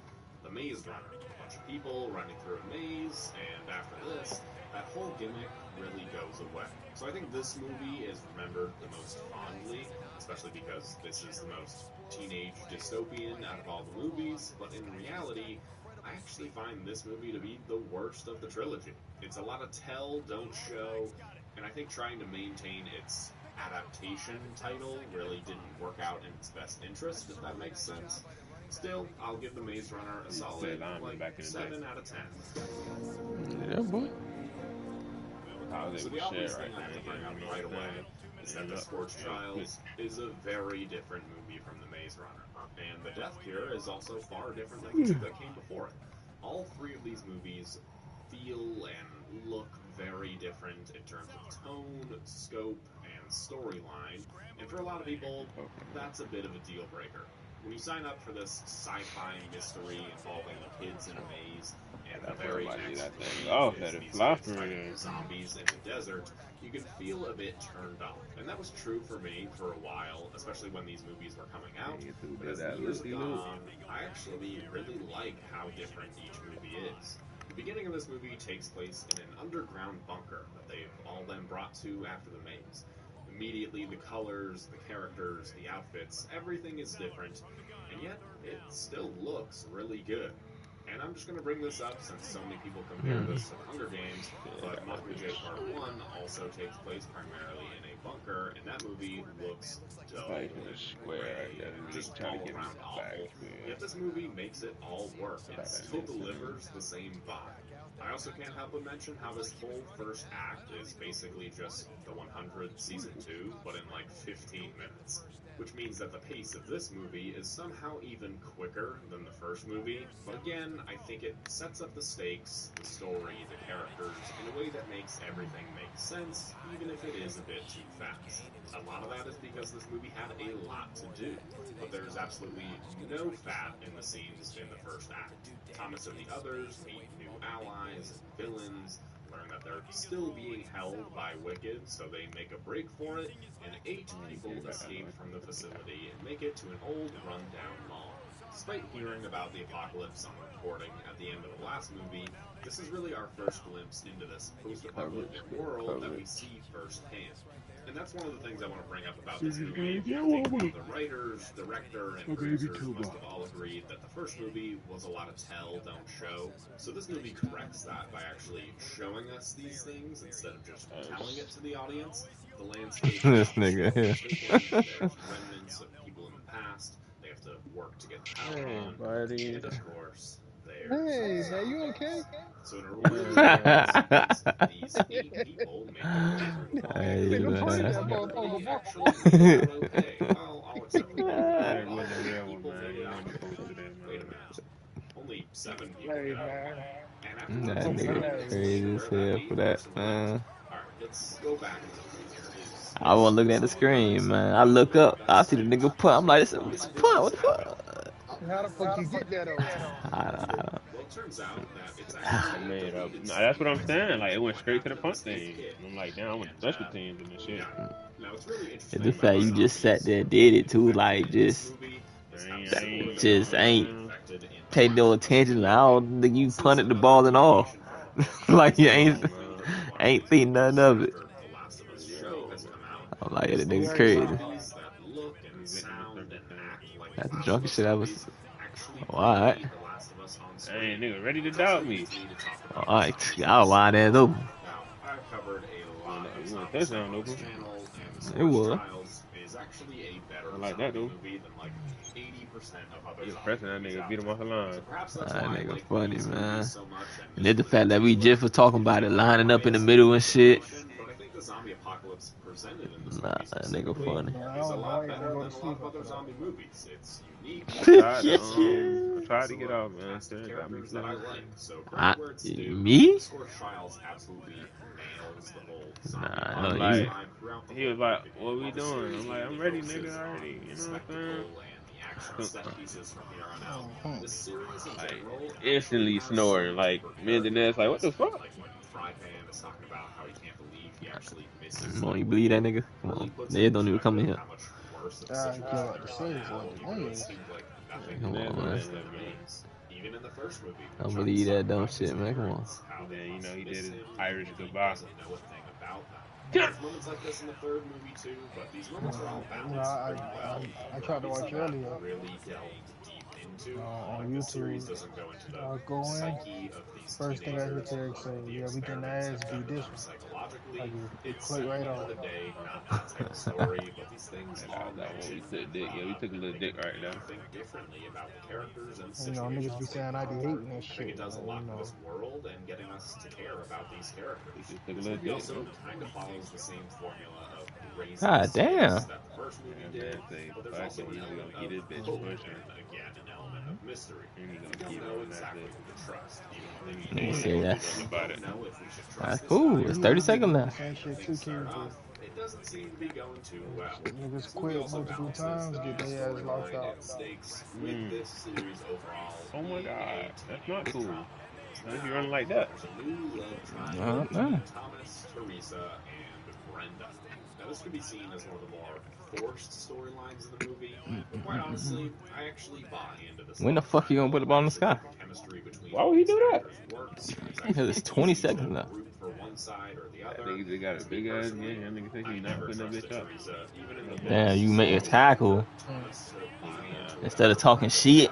So that way he wouldn't buy into Teresa. Yeah, did me dirty, bro. Nigga, so everybody talking shit, man. Like, nigga, right there for you. Especially because this isn't really Yeah, you told me last game I get the sell back. All that being said, the whole I sold you. party sequence is so weird. We're talking about Especially wrestling. because this is the most Are you telling me when you quick hike and think you catch somebody off guard for a run? I was catching them off guard. You were not catching nobody off guard. Of course not. Well, my running back, I caught my running back off guard. Yeah, so what you quick hiking the ball for? Like you got a strategy and shit, man. You don't got no strategy. Like, what are you talking about? Why we running the ball? Why are we running the ball? I don't know what speed they was on.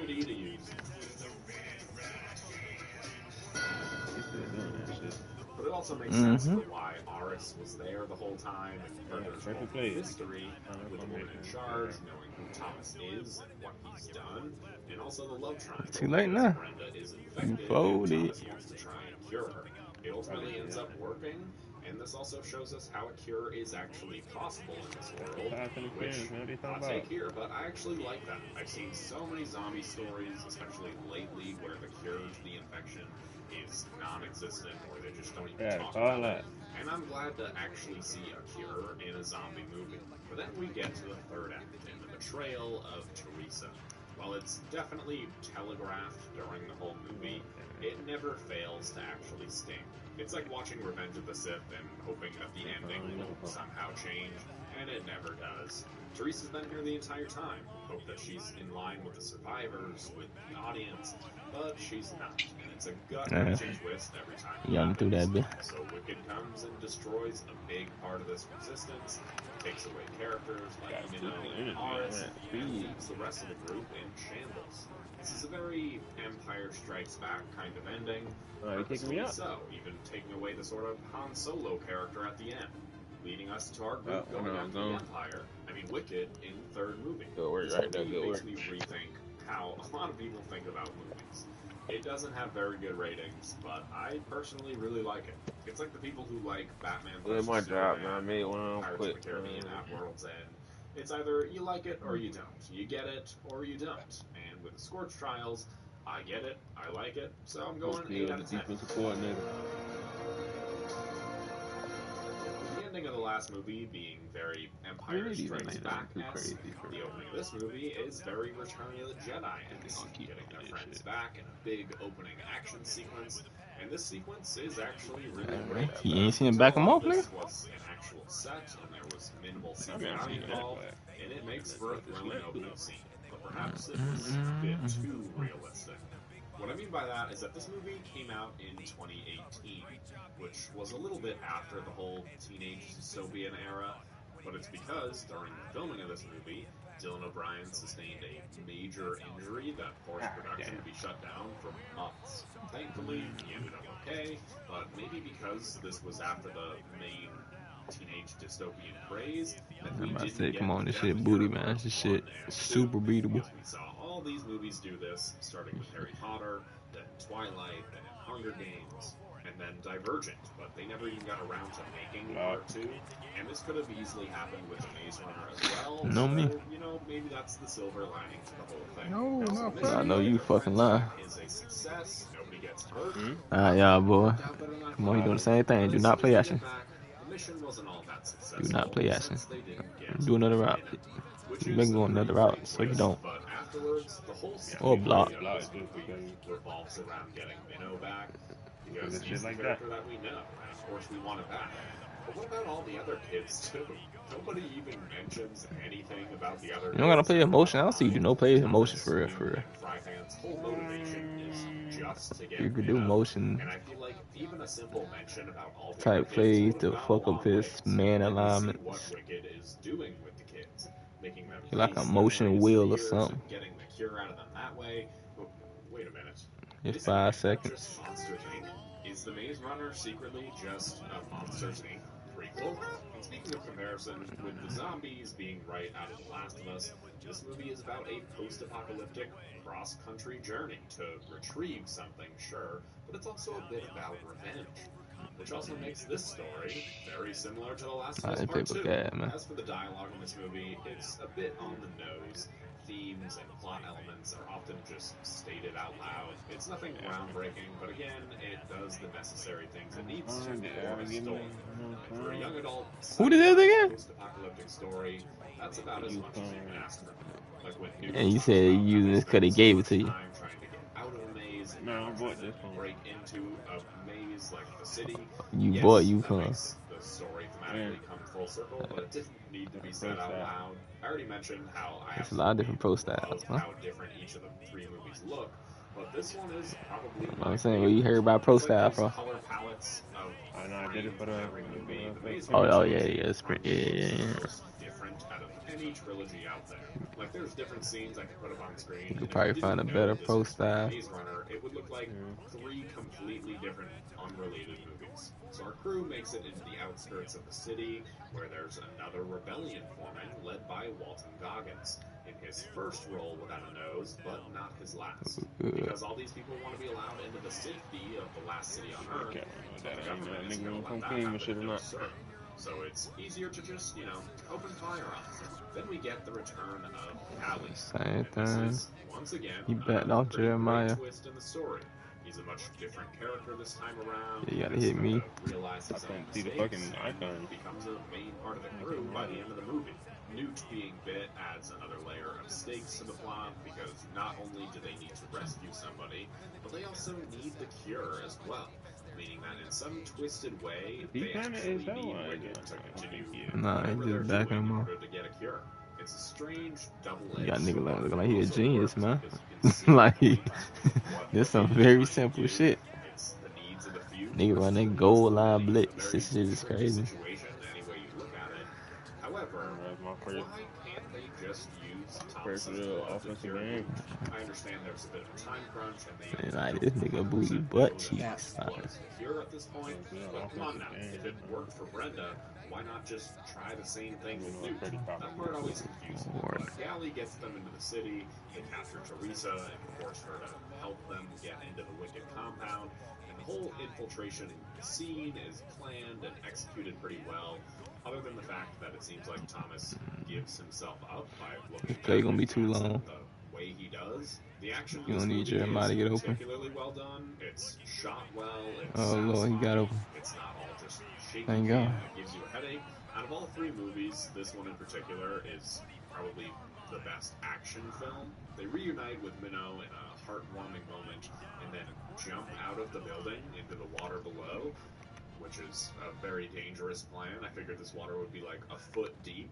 This feels like a drowning hazard for citizens walking Hell by. no. If somebody falls in and they can't swim. Seriously, who Maybe. designed this city?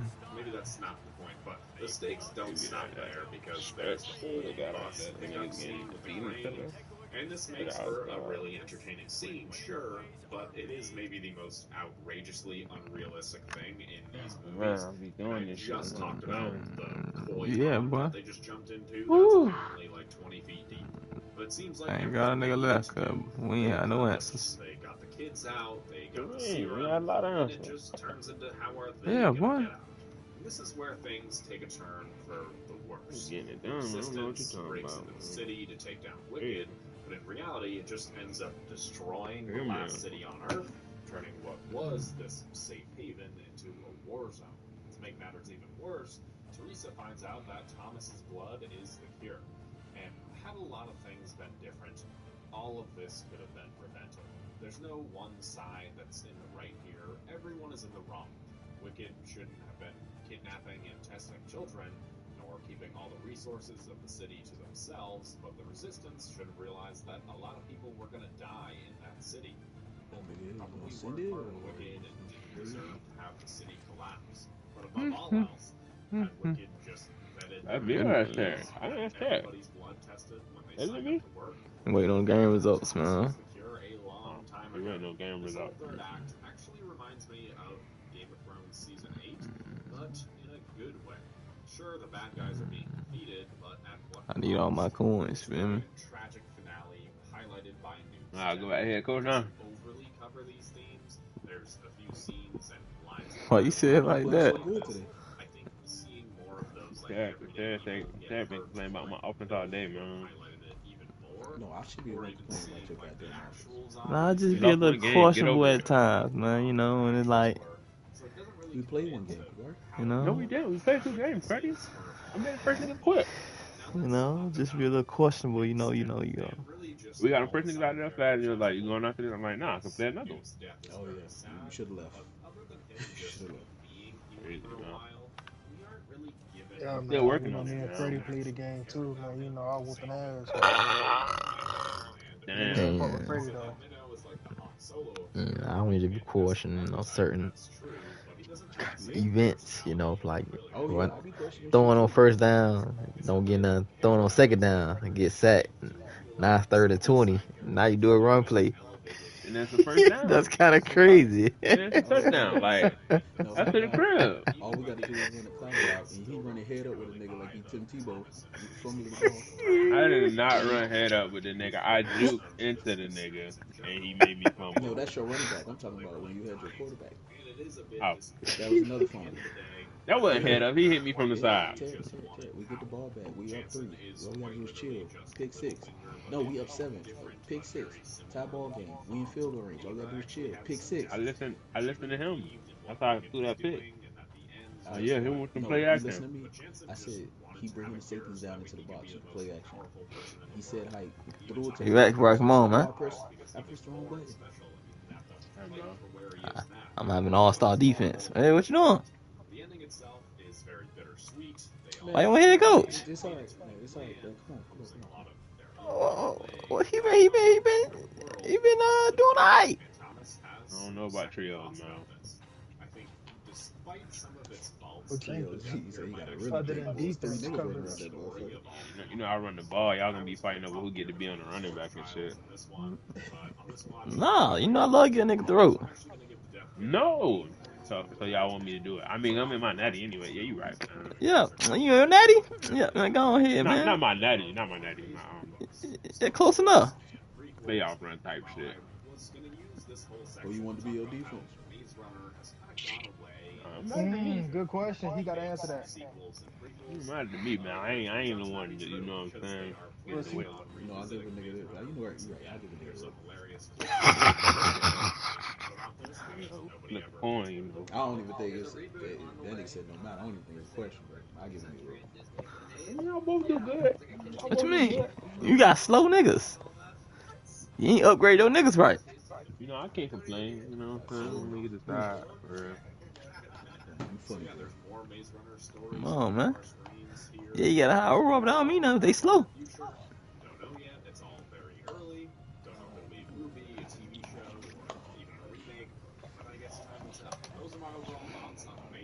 Why you getting on so late?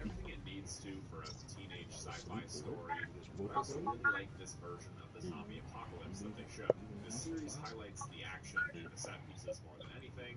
Have there been more Oh, so you can't have to throw the chemistry off real quick. Okay. I still think this is an underrated trilogy. It's an underrated story, and it's most definitely an underrated zombie story. Let me know your thoughts in the comments below, and let me know if you'd be on board to see any sequels to the Maze Runner. I was telling Sarah, like, that's what y'all missing, man. Y'all ain't got no chemistry together, man.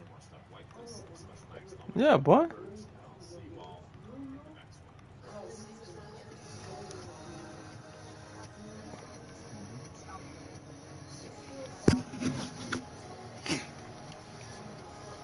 He said.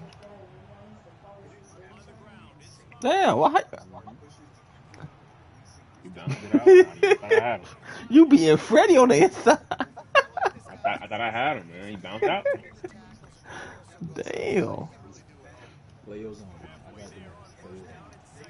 That's not his own play, man. He running the ball. Slide over. Run the throw. Play your zone. See how you Come play on. zone terrible? You gotta play your zone. Zone terrible. I'm right fucking there. I can't do nothing with the start of that game doing dumb shit. I knew for a fact what that shit was. He got pick 6, so he ain't have to play no offense, man. That's crazy, man.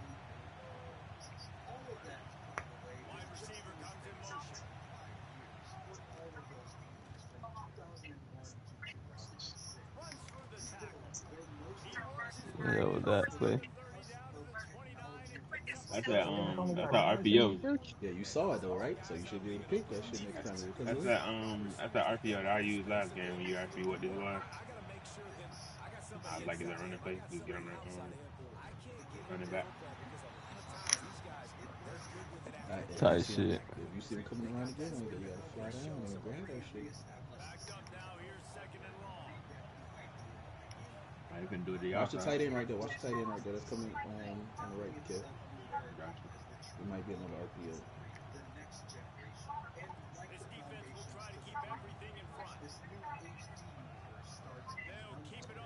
Of course he run. Great block.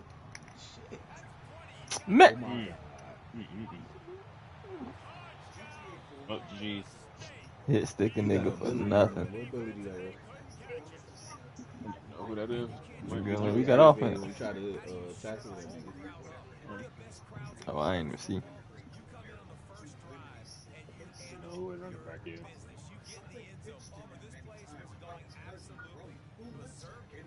No. Oh, they trying to keep me out. You said this your daddy? That's not your daddy. No, I say playoff.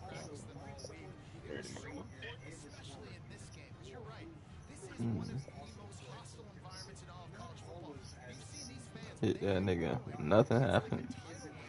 Oh, me? Come on, man. So niggas how it done. So niggas how it done. So fuck niggas how it done. You know how I get down. So fuck niggas how it done. Show niggas how it's done. Freddie, I think he trying to get your attention. I don't entertain dope shit. Like, come on, man. Look at me. First play. Man, just give me the ball, man. Don't worry about nothing else. Okay, you need a hero. You know who to come to. Just give me the rock, man. Don't do nothing else, alright? Don't throw it, nothing. Don't play it, nothing. Just hand it to me. That was right. They is fighting over it now. No. I said let him do him. But when he need a hero, he know who to come to. So you want me to force that boy out running back? No. Oh, you think he just get off? Yeah. You know, push the ball to in the crunch time. You know who to get a ball to, the handoff to in crunch time. I ain't got to take that. Ain't no crush time me on the field, man. They got 7, right? That's a nigga can't tackle. Okay, on that play, I thought that both of y'all right there. It definitely was both of us, but I don't know what. So y'all had that nigga try that he just kind of slipped through or something.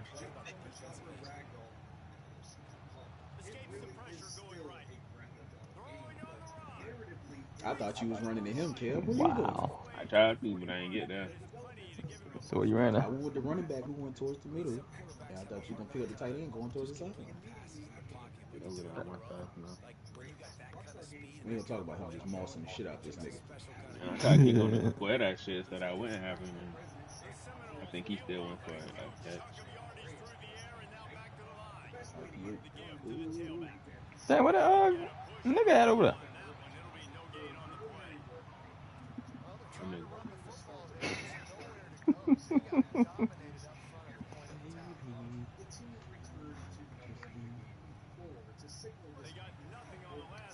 Same play.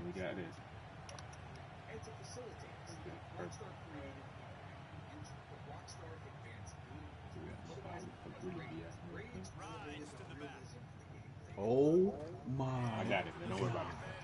I made that tackle. No, you didn't. But that nigga definitely just stiff armed 3 of his niggas.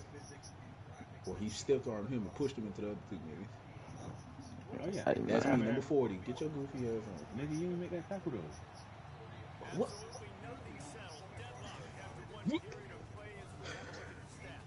Whatever you say, man. That's 16 kill. You been drinking? I had learned, man. I did life, man. That's what I did. I smell beer. Damn.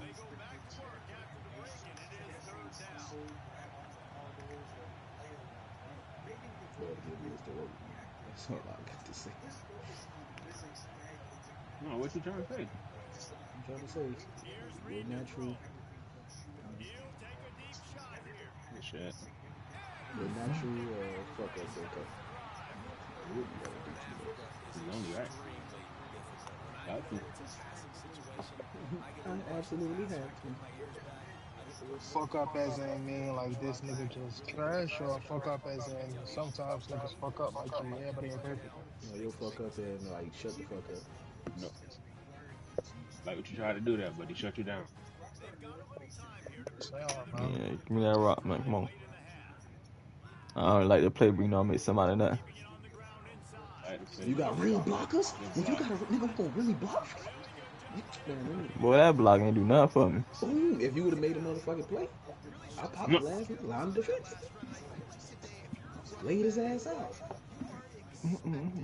Let that man talk to you like that. That's the wrong block. You put it go behind. Go back. Okay, say less. I got you. Yeah, man. Be out here telling me, man. Don't listen to him. No. He said go behind. That's what he needs for me as a blocker when he's running the ball. For me to go behind.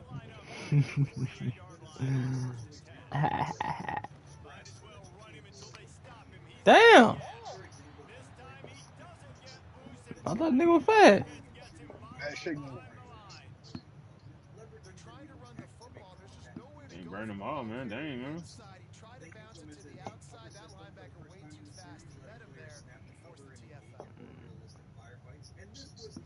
You got great pursuit. You seen that angle? What we got? I let Freddie get the second half, man. If it's the second half. Yeah, this shit might be already over by then. Big number, what, 55? Nigga getting pushed in the backfield. How you ran into that man block? That man, he got swim move instantly.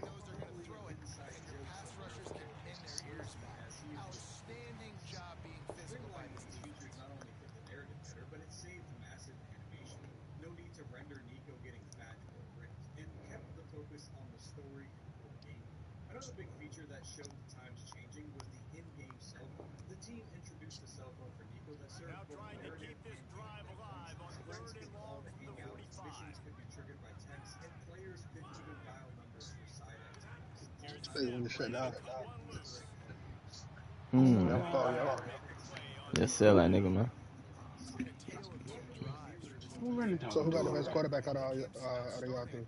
Me, obviously. Can't tell. This is me, right? Overthrowing that shit. Over. What the hell?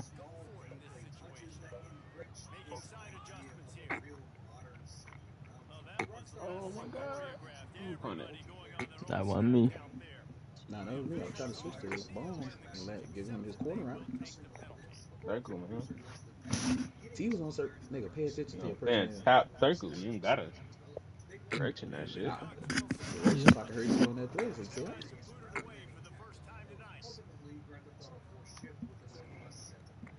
So they made kicking a little harder this year, right?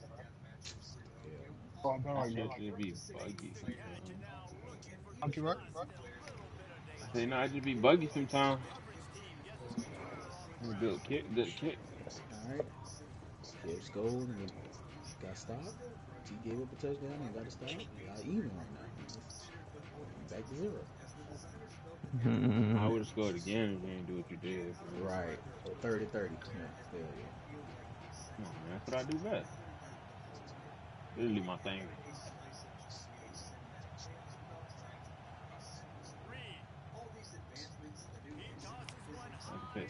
Yes, move! What the fuck? If anything, regardless, why they ain't? I'm trying to win a game. God damn! I know we ain't gonna have many chances to score. I'm trying to get a pick 6. That's crazy. What are you doing? What is the man doing? Come out. Come out. You want that pick 6. Kev's gonna say he made that. Yeah, I need that pick 6. We can't score. I made that tackle. You see me? Click on. Hey, get the Give me a high five. Yeah, that's hanging, man. That's okay.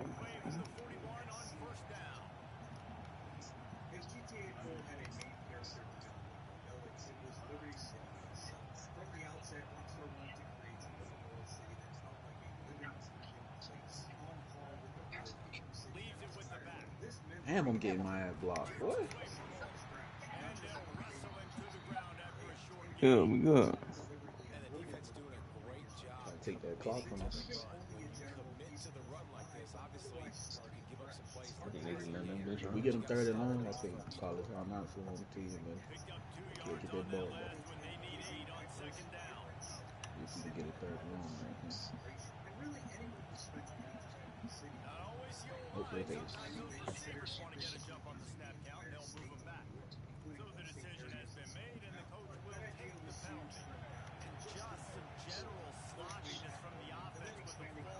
Oh yeah. Why they keep doing that shit, man? You don't know, either they sabotage YouTube them. video, man. YouTube or TikTok? Both. You said I what? watch your YouTube tip video, man. It's a new feature they got, like you can't push up on the stick. Green that hoe. Cut back out Who of thought that nowhere. was? Yeah, I wonder who that was. I mean, he blaming me, but We both gotta play the cutback. I gotta play the cutback to the middle of the field. You gotta play the cutback all the way to the right. the middle of the field right there.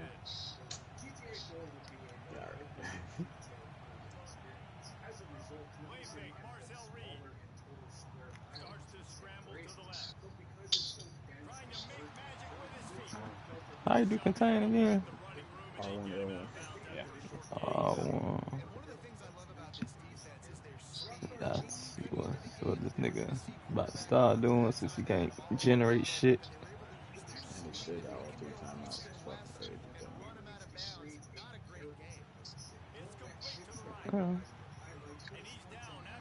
Goddamn, kid. What I do, baby. Gotta make sure you don't get that first. Always, I was about to say, always protect that same first kill and then come down. Yeah, what I did. You see me? That's what I want. That's what I need.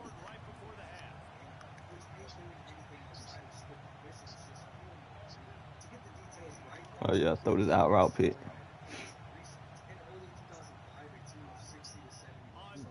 Oh, he ran the ball. Damn, Good run. Tired. They look Still like going they like take that. the 3. They might take the 3. Or play action, boo.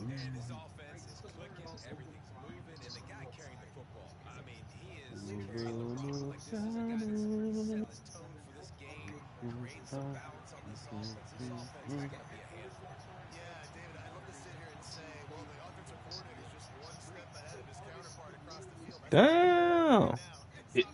He hit that motherfucker. He got a kicker.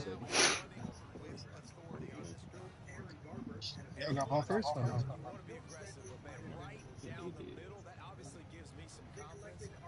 Got it first, and they got to stop.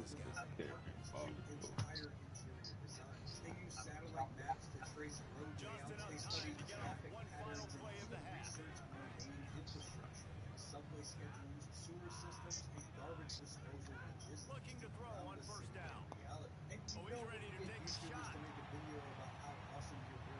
It's picked off, and they ruin the drive with a turnover. Looking for more room. And the defender is tackled, and that's how we'll run out the first half.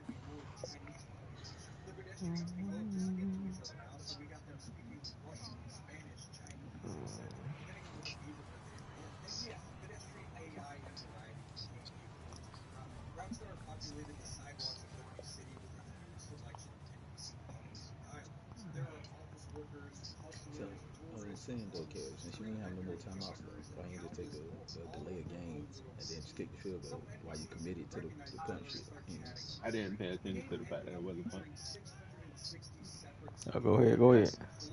That's what that was right there. I That's why he saved it and put it in the chat.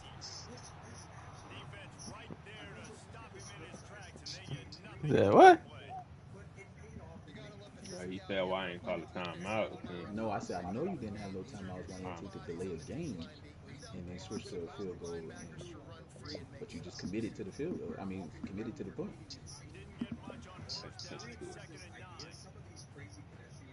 Took advantage of me at my most vulnerable.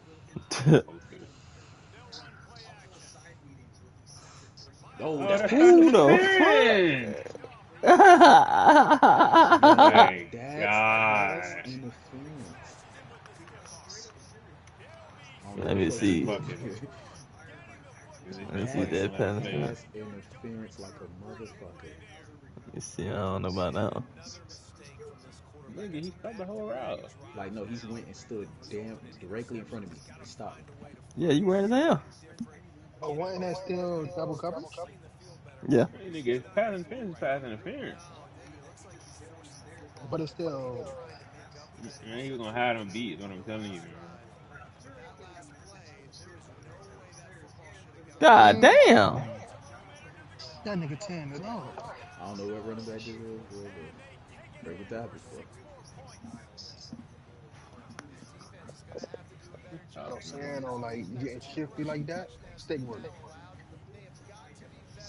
Hollywood Smothers.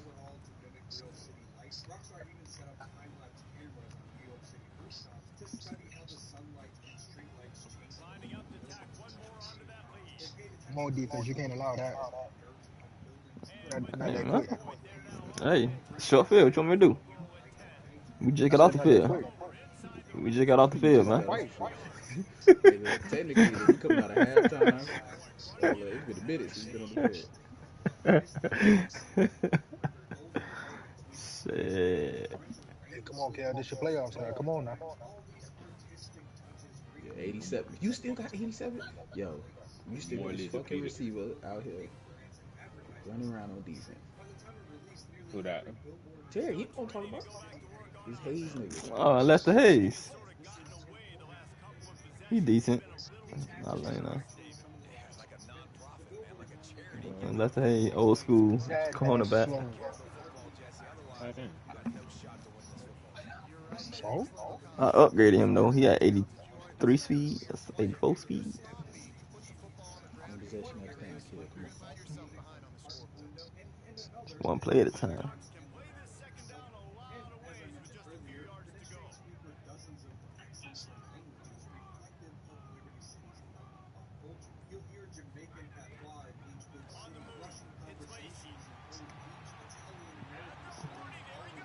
Then that nigga moving.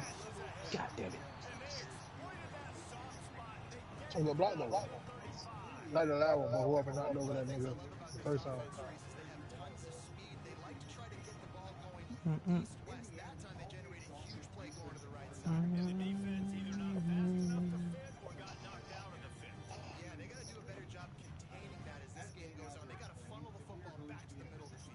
What is this? A sweep?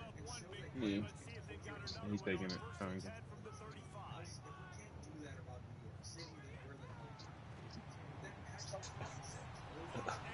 Get off him.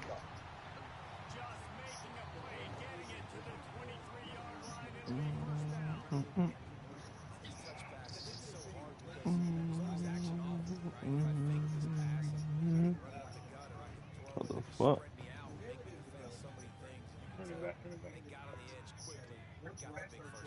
It's a pitch. Damn.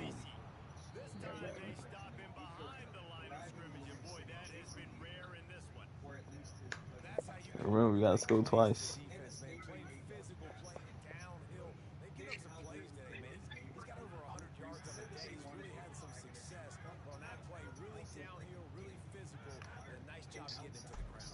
Good fucking pass, man. This shit.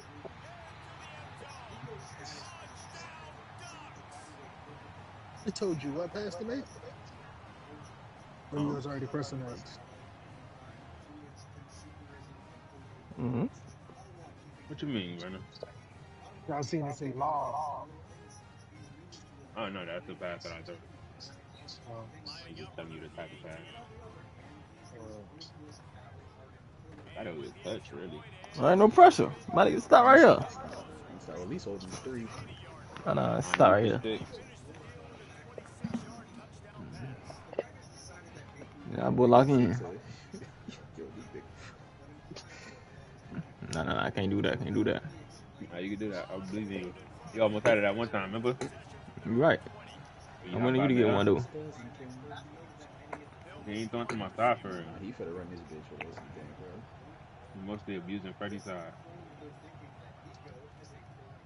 But he do put it in the ass. Just make sure you stay on the outside. Don't try to beat him on the end. You see me getting blocked right now? Definitely got blocked. Yeah, I was in the same spot the whole time.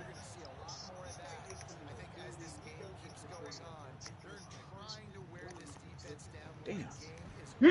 Bruh, he's getting the ball, bro. Cutting all the way back the other direction. And then bench pressing niggas. I ain't gonna lie, man. Y'all need to keep arguing that defense real quick, man. Throwing flicks into it at that point, man. Yeah, my corner's trash.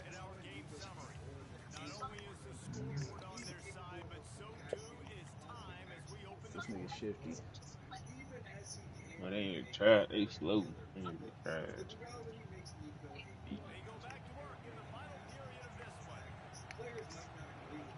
I need a blitz.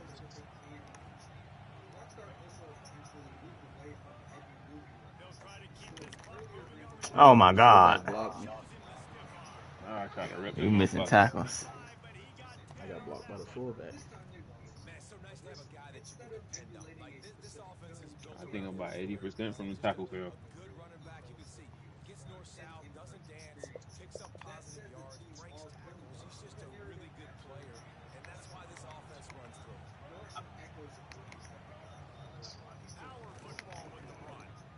Bruh. Just hold him up. I come clean up. Niggas be really like that first tackle every time. Attempt after attempt after attempt. This nigga not getting tired.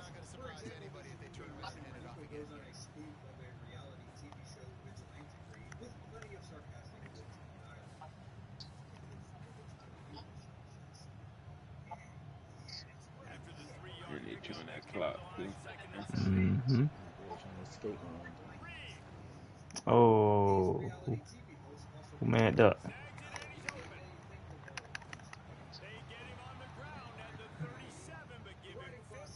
Yeah, I ain't gonna lie. How is this nigga not tired? He's running the ball with him, throwing the ball to him. Like, you're supposed to be a totally different running back in the game right now.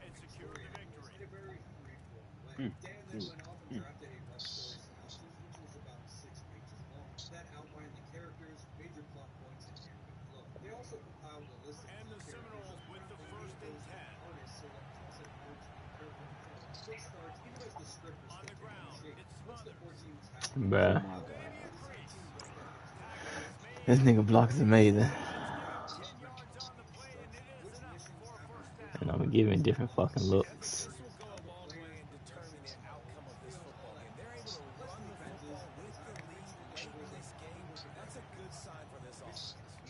Send in the fucking house. Fuck it. This gotta be the stop right here. You gotta stand up right here.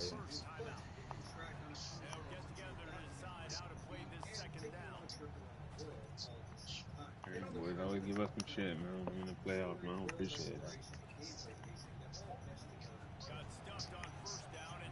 70 overall, that's.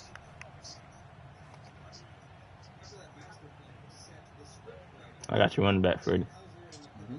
If you run to the flat.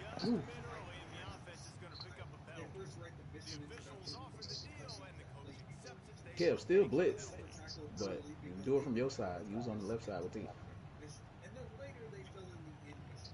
Do something different. I'm gonna stand up right here.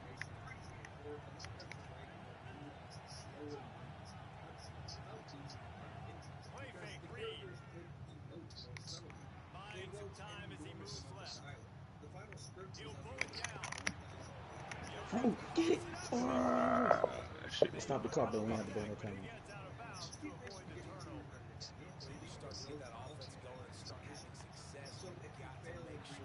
That's it, right? Here's the game now. Come on.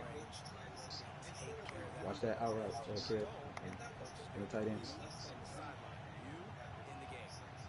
Yes. Wait, he was on the lineman, right, Kev? Yeah. He don't play man. He like to get on the line when he's trying to play man.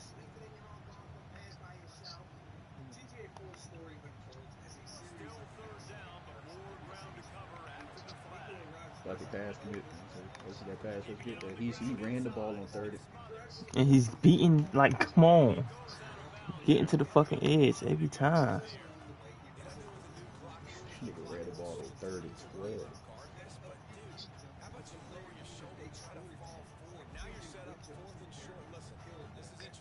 Take the 3, go up 6.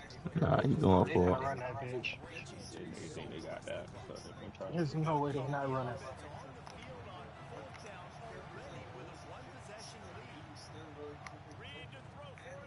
Oh my god. Oh my god. He ran up. I thought he gonna do a regular flat like he always been fucking doing. Fuck.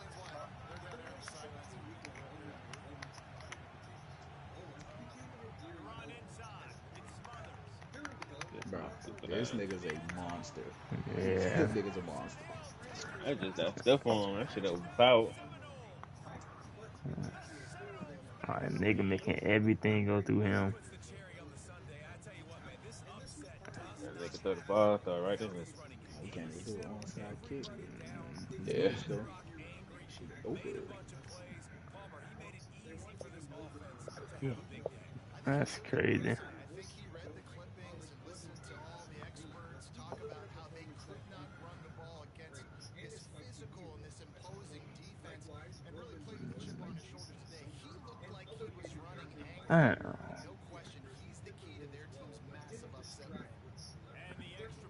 Oh, the perfect play. But he just used it. He noticed I was playing out and he went up.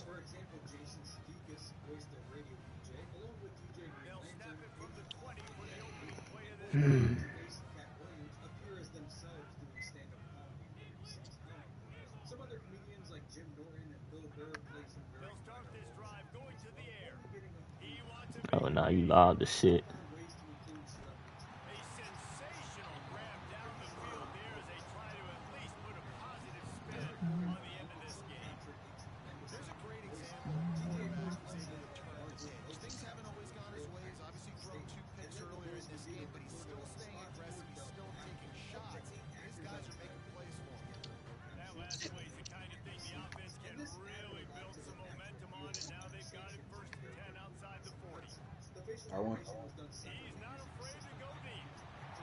I don't know. Yeah, GG. We need like a one-play touchdown. Shit, these ain't the type of niggas to play with their food. They gonna come out and take a knee.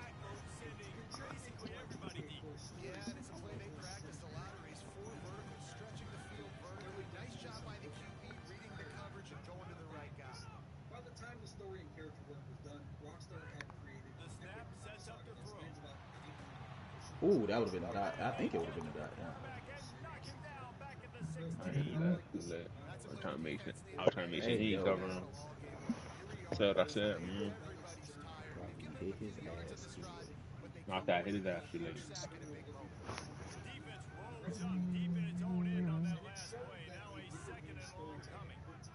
Fuck, I did not do that. And the elusive nature of the American.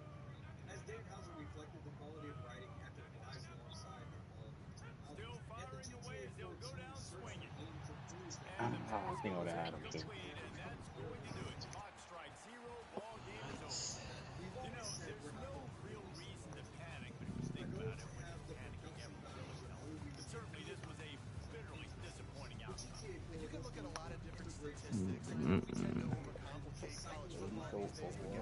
Hollywood Smoke. He ran the ball 18 times for a buck 34.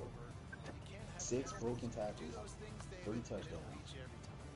Yes, taking that ass. And had 3 receptions for 40 yards. Spanking that ass, spanking that ass. He was dick riding the shit out of this one leg, Mhm. That nigga going first round.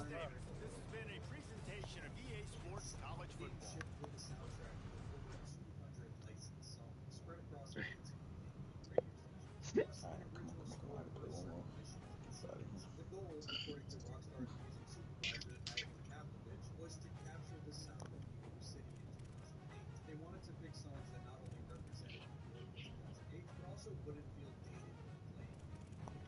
This meant choosing a wide range of genres No. from hip hop, R&B, Wow. reggae to rock, What happened? What you doing? We lost. radio, and even some Eastern European pop to non-Spanish. Unless you want to go to offense. In Liberty City felt like real New York. Sure. No, what we doing? Oh, you want him? My bad. My bad. Go ahead. No. I'm just saying it's crazy how we switching up the whole thing. Go ahead, switch it up. I mean, I had lost my No, game go ahead, already. switch it up. Somebody ready that? I want to play offense. On fade and whatnot.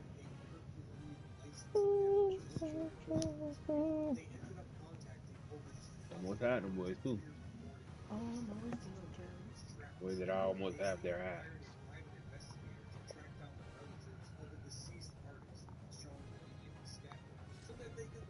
Hopefully we run into him again. I want some of that smoke, isn't it? No. Fuck everybody else. Focus on him.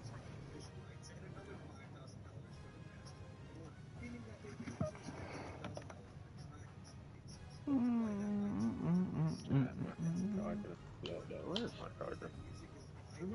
Nah, I can't get a game.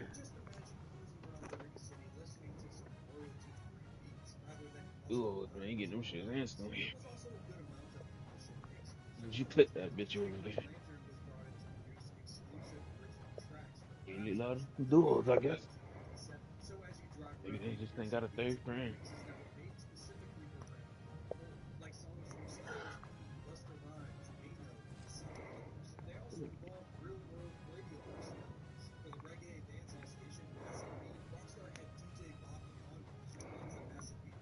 Oh my. Where's my charger? Oh. T, you ever watch that anime or no? When I told you that? I turned it on. You were saying something about it. You see how like the production crazy as fuck? It did. It did. They sounded like Demon Slayer. Said it sounded like They trying to look like it. Yeah.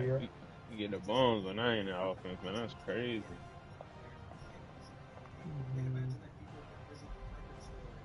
Hey, is this the same thing?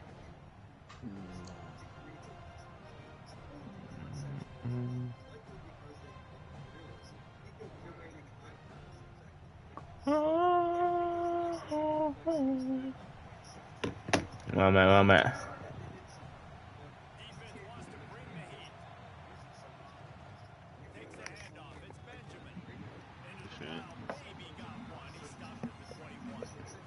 Good hit, T. That's that shit, man.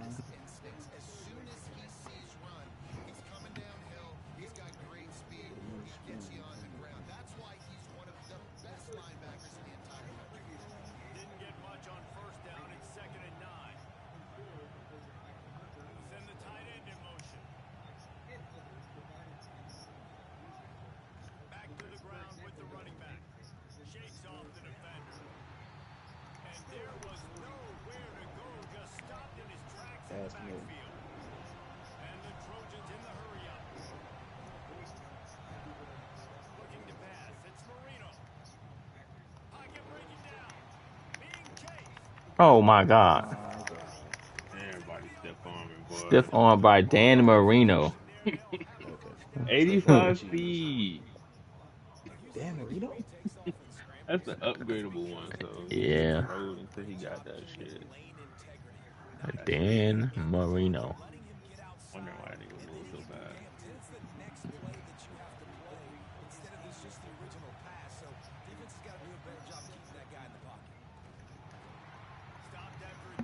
Yeah, they need to tone down the stiff on.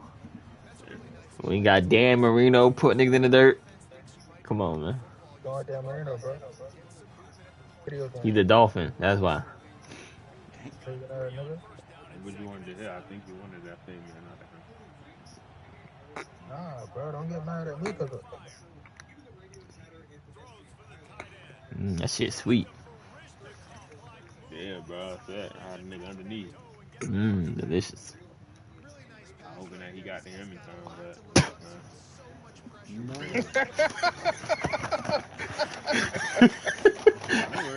Right in his mouth. Are you still talking? It's crazy. Oh Lord. Oh my God. Talking that shit. Niggas his ass, silly ass flopping on the floor. Oh my God.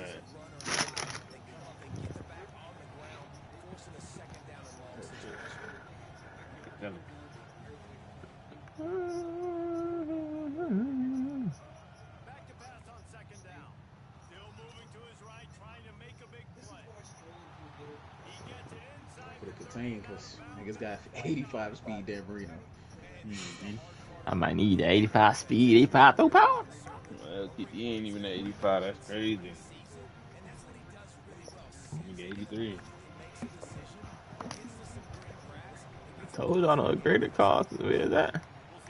What the fuck am I at? Why I can't move? I couldn't fucking move people. Let's freestyle. Come on, bruh.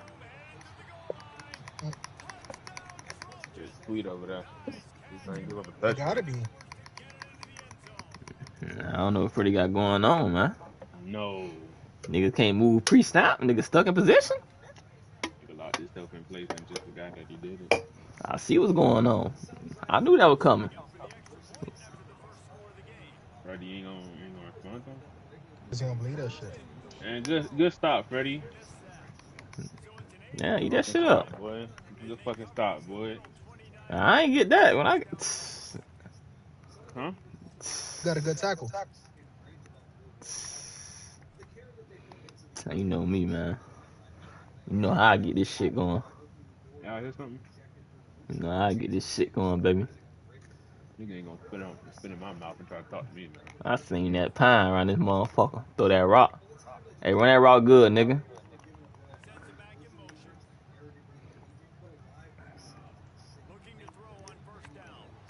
Nigga saying run that route good and throw this. Oh, you know you ain't getting that shit. Exactly. Just run hard. What the fuck you talking about? I'm talking to you. You talking to a nigga that's on the street. Fuck you, man. Just run that shit off. Yeah, man, fuck you. You scared of Freddie, just say that. Right there.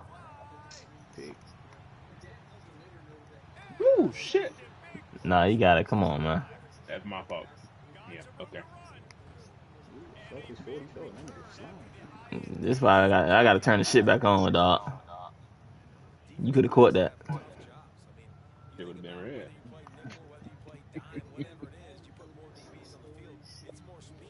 Alright, let me lock in for real. Would have been either red or yellow. I thought that shit was open. You did. I thought you had to step on him. You did. I'm gonna get that back though.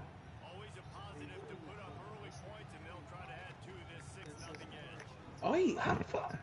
Man, everybody run a fucking ball, man. Bro, oh my god, I got picked by the goddamn. Oh, he got the human joystick, nigga. I don't know if he got it on him, but he do. Chop out there. Niggas cutting goddamn down.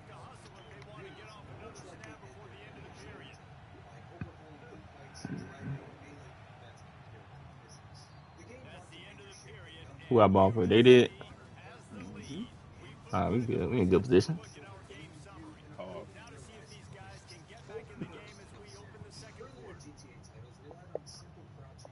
Definitely in the position, right? Bro.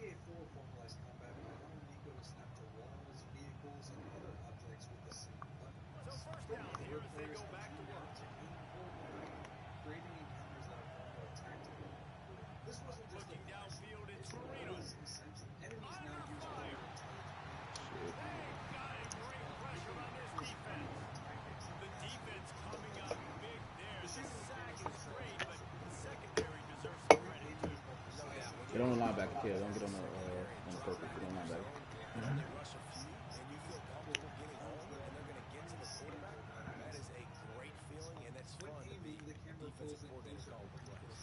Oh my God. Overshot it. I overshot it. That's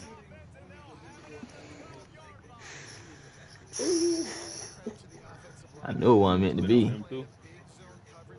I overshot my the dick shit on out that motherfucker. Nigga got too happy seeing that ball come his way. Stack the box, stack the box. Let's see what nigga for protection. Damn. That shit ain't no shit. You'll be surprised.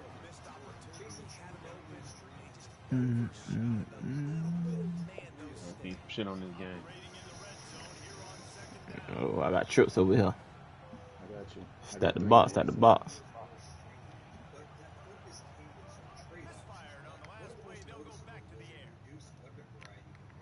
Good defense, T.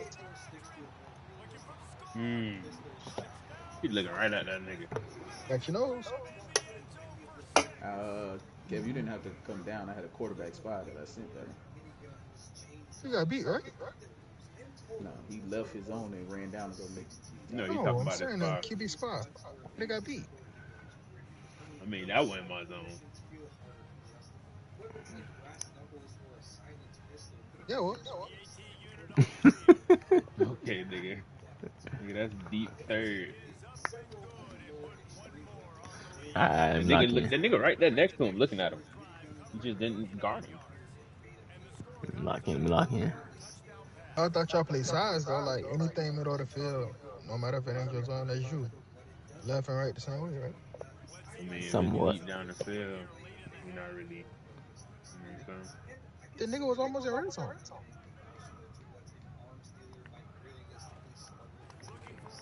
Damn. They know when the run coming. He good. He just got to school. He come out of half. I got a what? Yeah, I'm not gonna let that nigga talk to you like that. Oh my God, man. They got 4 yards. That nigga be ready too. It's the fact that like you ain't even get to finish talking. You got a what? Yeah, I think that shit cute over there giggling. That's crazy. He talking about you.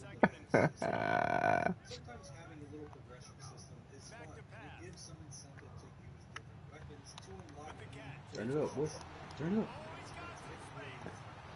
That Texas was ass, but I'll take it. Slow as shit, Ted. Yeah, bro, I ain't slow, bro. Oh, you just taking off slow. You trying to get that fucking penalty card. Should get off him on that. Tell me what the fuck to do. That nigga running your route.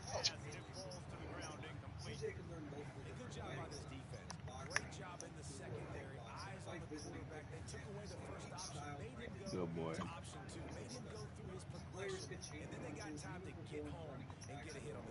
They probably expecting this run. Triangle. Ass. They gonna throw that shit cross field. Going the wrong, rolling out the left way. You did throw across field. Oh yeah, Freddie. But down the field 20 yards. Come on. You play football? Well, you should have been seeing a quarterback. I'm rolling out the left way. Yeah, pit, then nigga, ooh, Let's go say 13 what?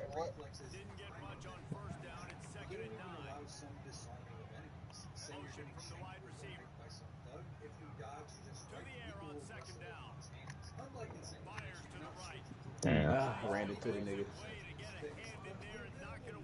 I don't bump him. That's a touchdown. The fuck is this? Come on, man. That's what I like there for my quarterback, boy. Why you got on, Freddie?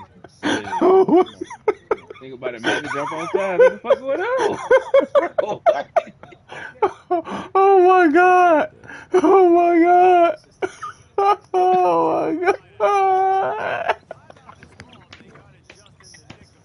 It's late for these niggas. Y'all ain't see that play. Man. Y'all ain't see that play. Nigga said, Yeah, because he just put the ball in our hands. Nigga said, what the fuck is this? Loop-de-loop. Got a zig going through the middle.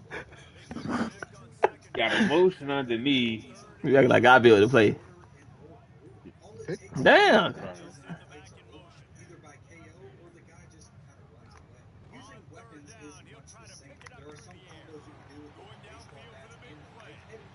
P.I.?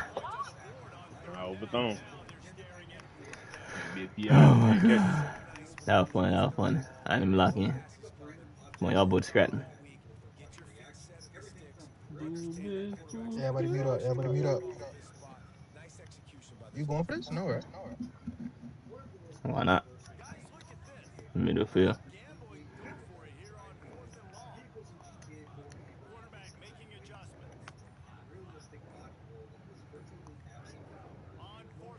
That's what should hit. Oh! Oh!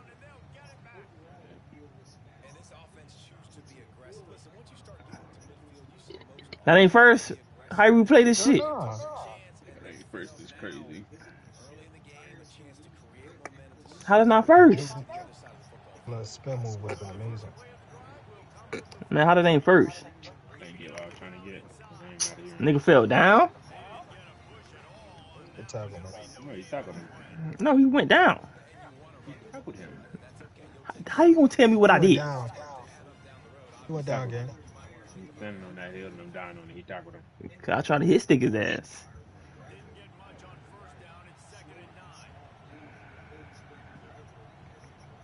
Jet sweep. Oh shit. Oh my god!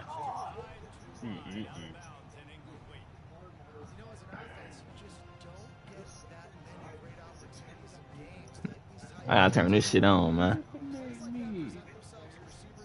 You trying to manipulate me? Yeah, you can turn it on. No, I ain't that often no more. Turn what on? You want to turn on the green light catching animation thing. Yeah. You got a green. We good. Like, guarantee it be caught for real. Well, not guarantee it, but like, for the up balls and shit like that. Contested catches. Alright, thank you for explaining it, because I understand what the fuck happened. Yeah, it's the jump shot meter for catching. Gotcha. Is it a meter that you gotta, You ain't gotta green it, but, greening it gives you the best chance to catch it. The pros using it, or? Okay, you scoot over.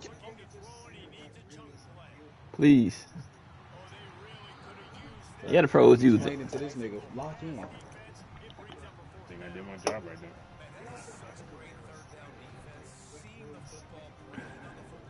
What they doing? They going for it, right? Oh yeah. Come on, play the stick. Go down, baby. Yeah. Shit that ass. Ain't that bad? Because they're gonna punt it now. Alright, cool. I want to get a turnover on downs. Either way, we're getting the ball back.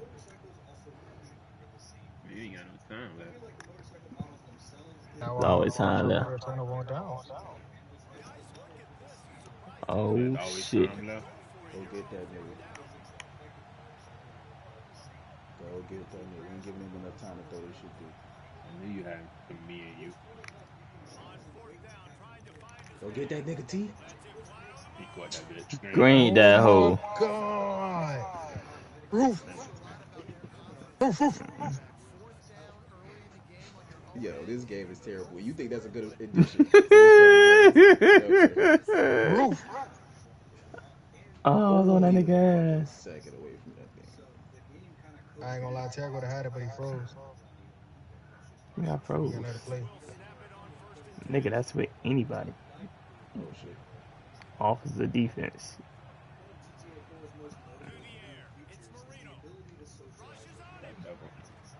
Where are you at, Kim? I thought you were feeling the blitz.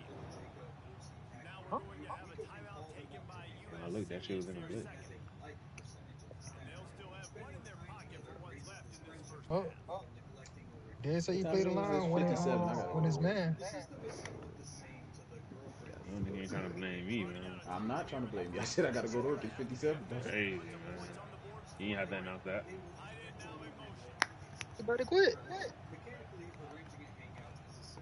Oh my God. They did the better thing. Offense can't score, defense can't stop. He just fucking us. We had That's all that was. it's 4th and 19. Fucking got a green bean. Play out. Watch the hour out. Watch the hour out there. Even if he didn't get it green, he probably would have still caught it. That nigga ain't play good defense on him. He just rubbed up against him. He ain't jumped with him or nothing. Oh man. Please. Pick 6 right here. Please go for it. Don't take 3. Please go for it. No, them boy about to take 3. I don't think they is. But I ain't got no feeling now. Let's go here. We had man. This game garbage, man. I don't want me to get no pick. I don't like that. All right, come back star 9, baby. You promise? If we gonna do, I'm gonna run the ball back. You just gonna run that hill. Hey Fred, how long it take you to get to work? If you leave now, you could be early. Nah, I was just getting one question. I don't think it was. I don't believe that. Not for a second. Oh, there it is. Yeah, boy.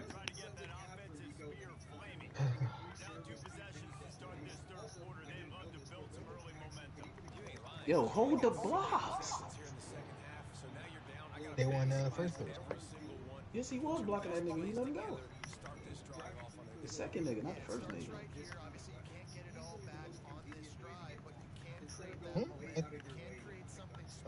Terry can get one now.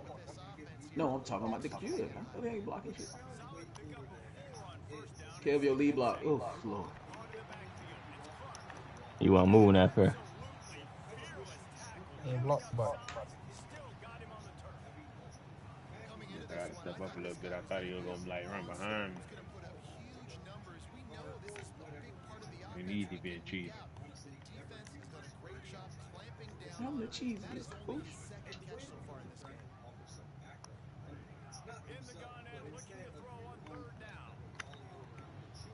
Come on. Oh. Turn it up. That 3-minute shit's ass.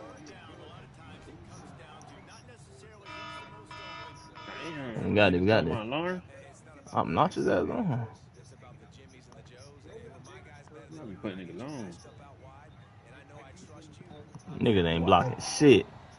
Oh, that ball, Kev. Ain't me. I know. That's what I said. Tote the ball. Oh, ain't nowhere to go in that play. You ain't hear me.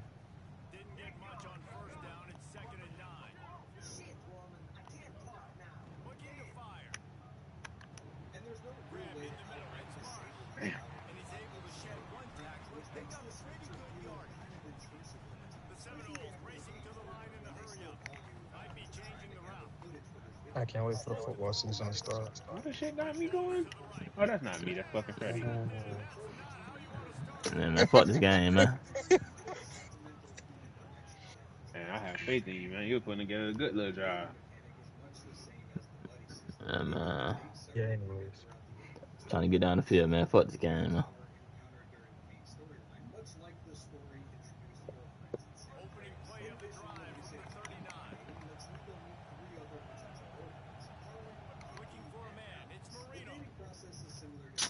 Come on. I'm locking my side up, man. You don't even want to throw it no more. Well, the Freddie got that pick. We're going to get pick 6 right here, man. I believe.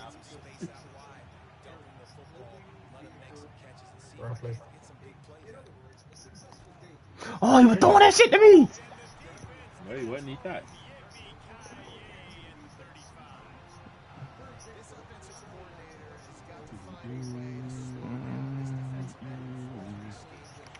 We got this. We got this. This the one.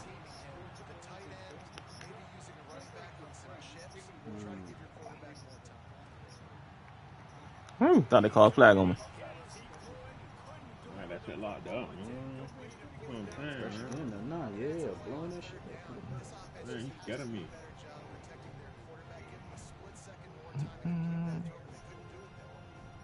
Oh, that was big.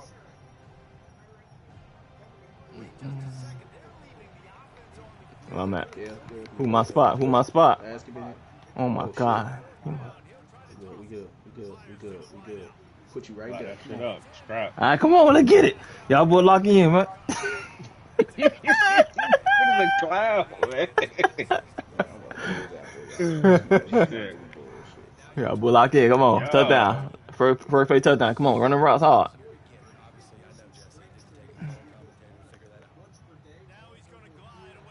Triangle. That nigga got a nigga running step in his face. No, I ain't looking at him, man. I'm trying to. No, I ran across field. I did like a wheel, and then I started going his way. The nigga just running with him next to him. I need to get a line. I can't look at him. I gotta make This sure shit crazy. Freddie might have it. No, man. You know who your number one is, baby. Them niggas gone everything deep. They don't even football. Another stop. Comeback route's not gonna work. Comeback route not gonna work to the outside since that corner playing so hard.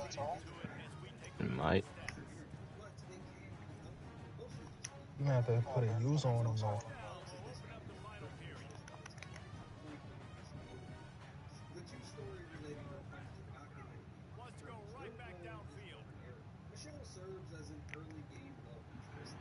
Nah, throw it out. You threw it out? Yeah, they bagged that shit. Yeah, they did.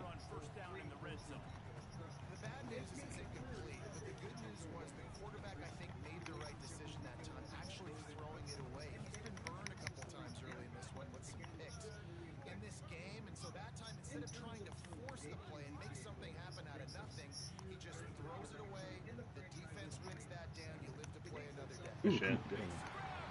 And before the 2 minute round, come on. Good hot route.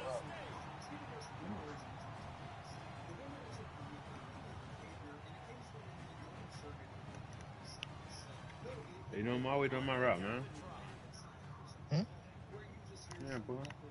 Oh my God. Oh shit. I mean, it's still the same. Yeah. No. 7-7, nigga, we win the game. Yeah, but could be worse. Who shit on top of tap? Who's the head coach? What he's doing today, man? I mean, he knew that already. I've been told him that. Wait, I thought it was Joe Sutton. Oh, if I'm head coach or whatever my saying is. Everybody got the same shit. Right, but you know, like it's just been like that already. I don't play head coach too much these days. Go ahead.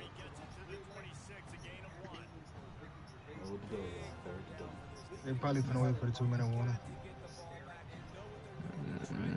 We can just say fucking and go for the 2. Crazy work.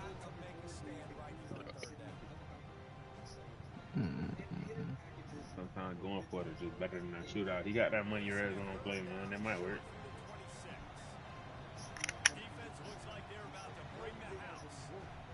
They can bomb that bitch up. Yep. Damn. He out. Offensive pass.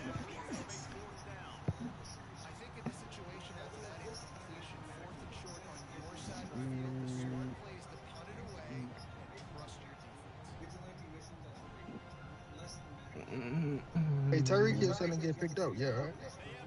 Nah.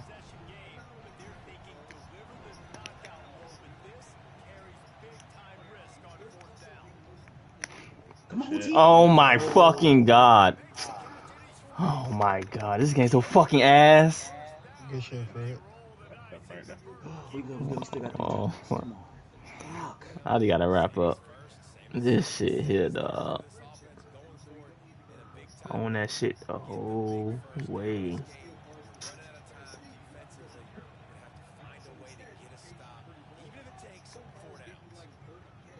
God, I miss that shit. Oh my god, that's crazy, dog.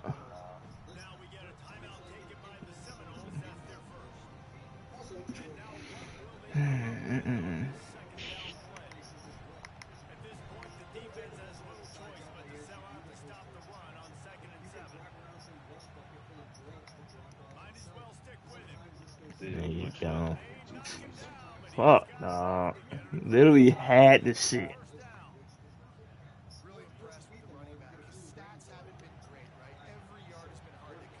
Man.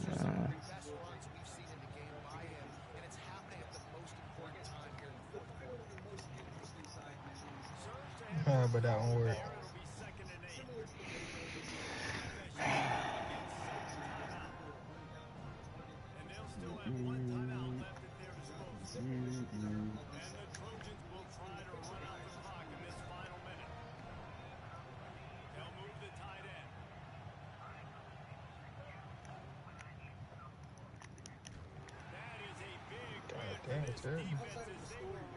You gotta dive. Clearly fucking hit sticking ain't working.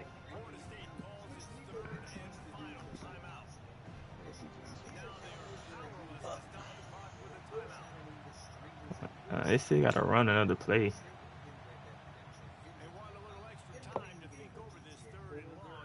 Fuck!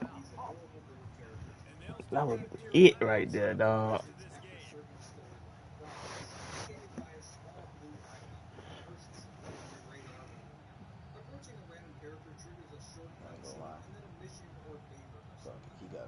He gotta do that same shit again. Bring that bitch again. Nigga ain't doing that. You about to do it now? See that shit start. Wow. Off his back foot. He greened it again. Fuck this shit, man. Good pressure.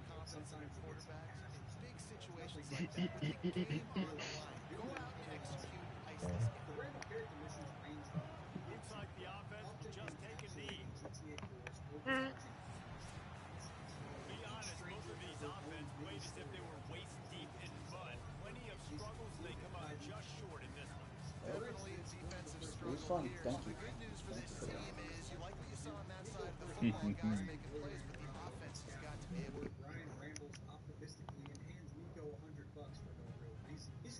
He can talk to you, Ted. Damn! Both of them so. Yeah, okay. Did good. No, I can't go out like that. I mean, you're going to work, so you kind of got to. From a trio standpoint. He first come drop 45 with you, man. What you mean? First time playing offense all night. Nigga was hogging the shit. He don't know what defense is no more. Never said you wanted to play offense. He don't know what defense is. Yeah, we got together. That boy went straight to offense. I'm like, damn. Ain't got no corners.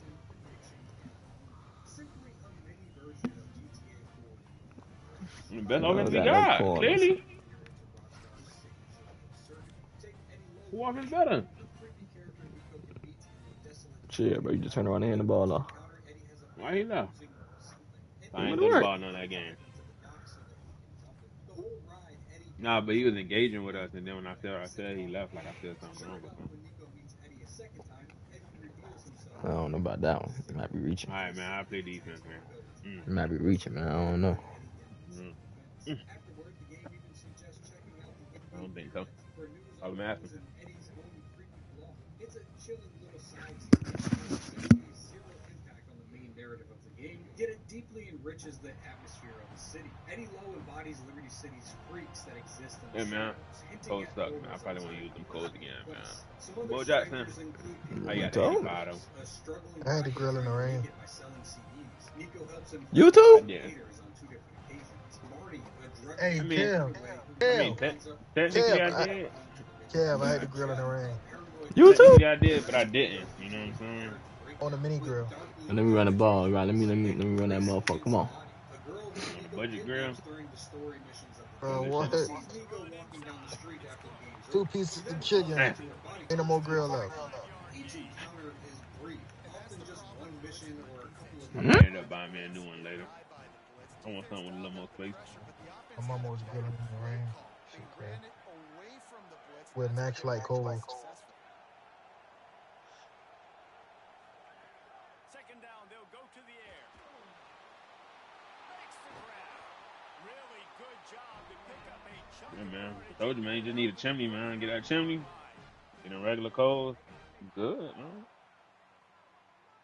I think It's doing too much. them matchlight shit burning too fast. What? Yeah, man. You need a regular coal and get the chimney, man. You great. Takes the handoff. It's Cook. Got a little grass. He's brought down, stopped right at the 50-yard line. And the Seminoles headed quickly to the line. Yeah, and a really nice job by the QB Singh. Linebackers are a little bit soft playing pass. Give the rock, hand it off, let the running back do the rest. Makes the stop at the 35-yard line. They rip off 15 yards on that one, and they are rolling. I think it's really important for this offense. They get this guy going early in the game, and they're doing a nice throws toward the end zone. Green light. And the opening drive is stopped with an interception. Yeah, I ain't changing my kicking, so it's still top.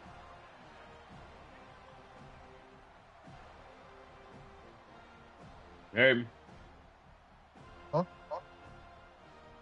There. I heard, man. I did not see that nigga. And on the next, you could be going with little Jacob to eat some fried chicken and talk about some ex-girlfriends. This dynamic interplay between story and sandbox is at the heart of Let me stop hit sticking, man. Shit. it paints Nico Bellic not just as an anti-hero, Can't hit stick shit. president of a sprawling city who partakes in everyday activities, forms friendships, witnesses random tragedies, and occasionally tries to right a wrong. In doing so, the game world feels much more poignant and real, a sandbox filled with both crime and mundane life, where the player can explore the full spectrum of the American dream and the American nightmare, one side activity at a time. I'm not going to let this guy get out of my sights. Nice job on the defense. Bad angle. I gotta get around a bit with him joystick. Get more.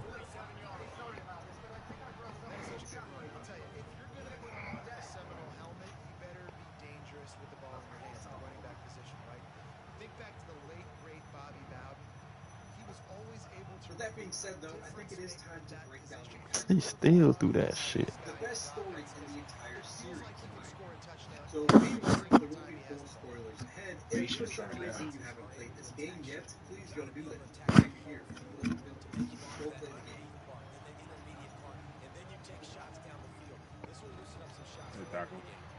game. Yeah, I'm just squinting for now. Because, like, that shit really blew me. Chasing the American dream, lured by his cousin Roman's stories of sports cars and money. From the moment he steps off the boat, however, that dream begins to rot.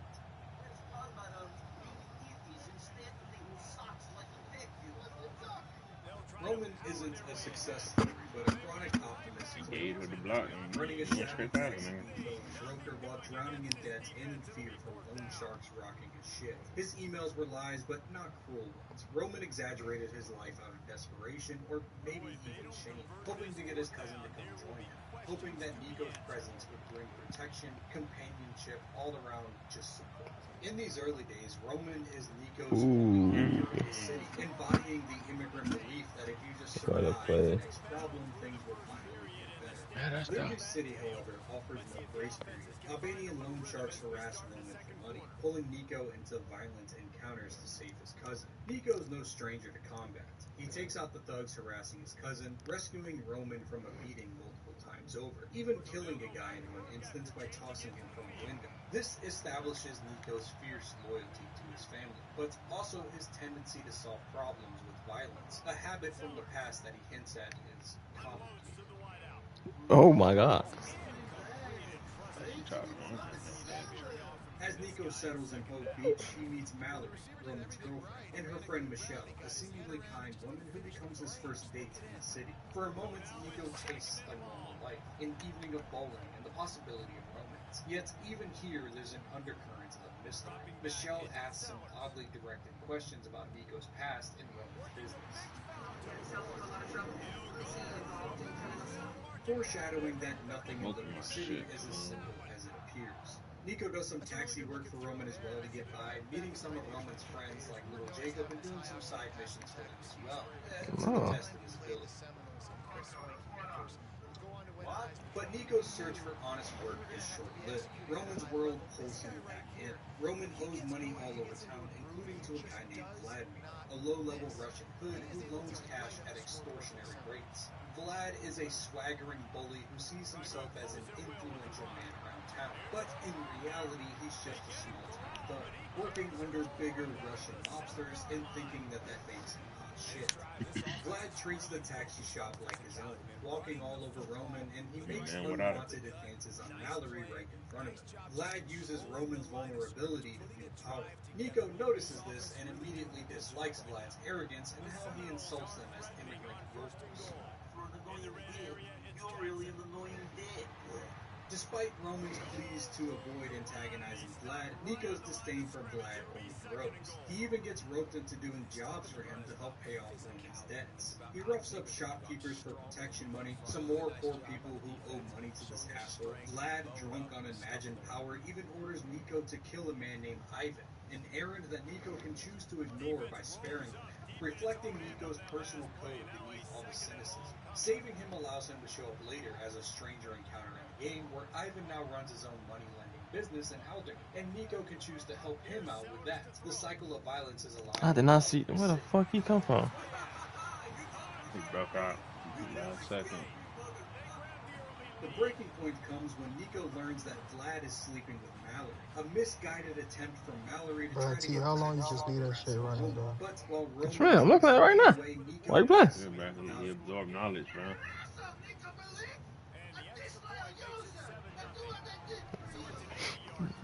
Alright, man, right here. You gonna get this ball right here.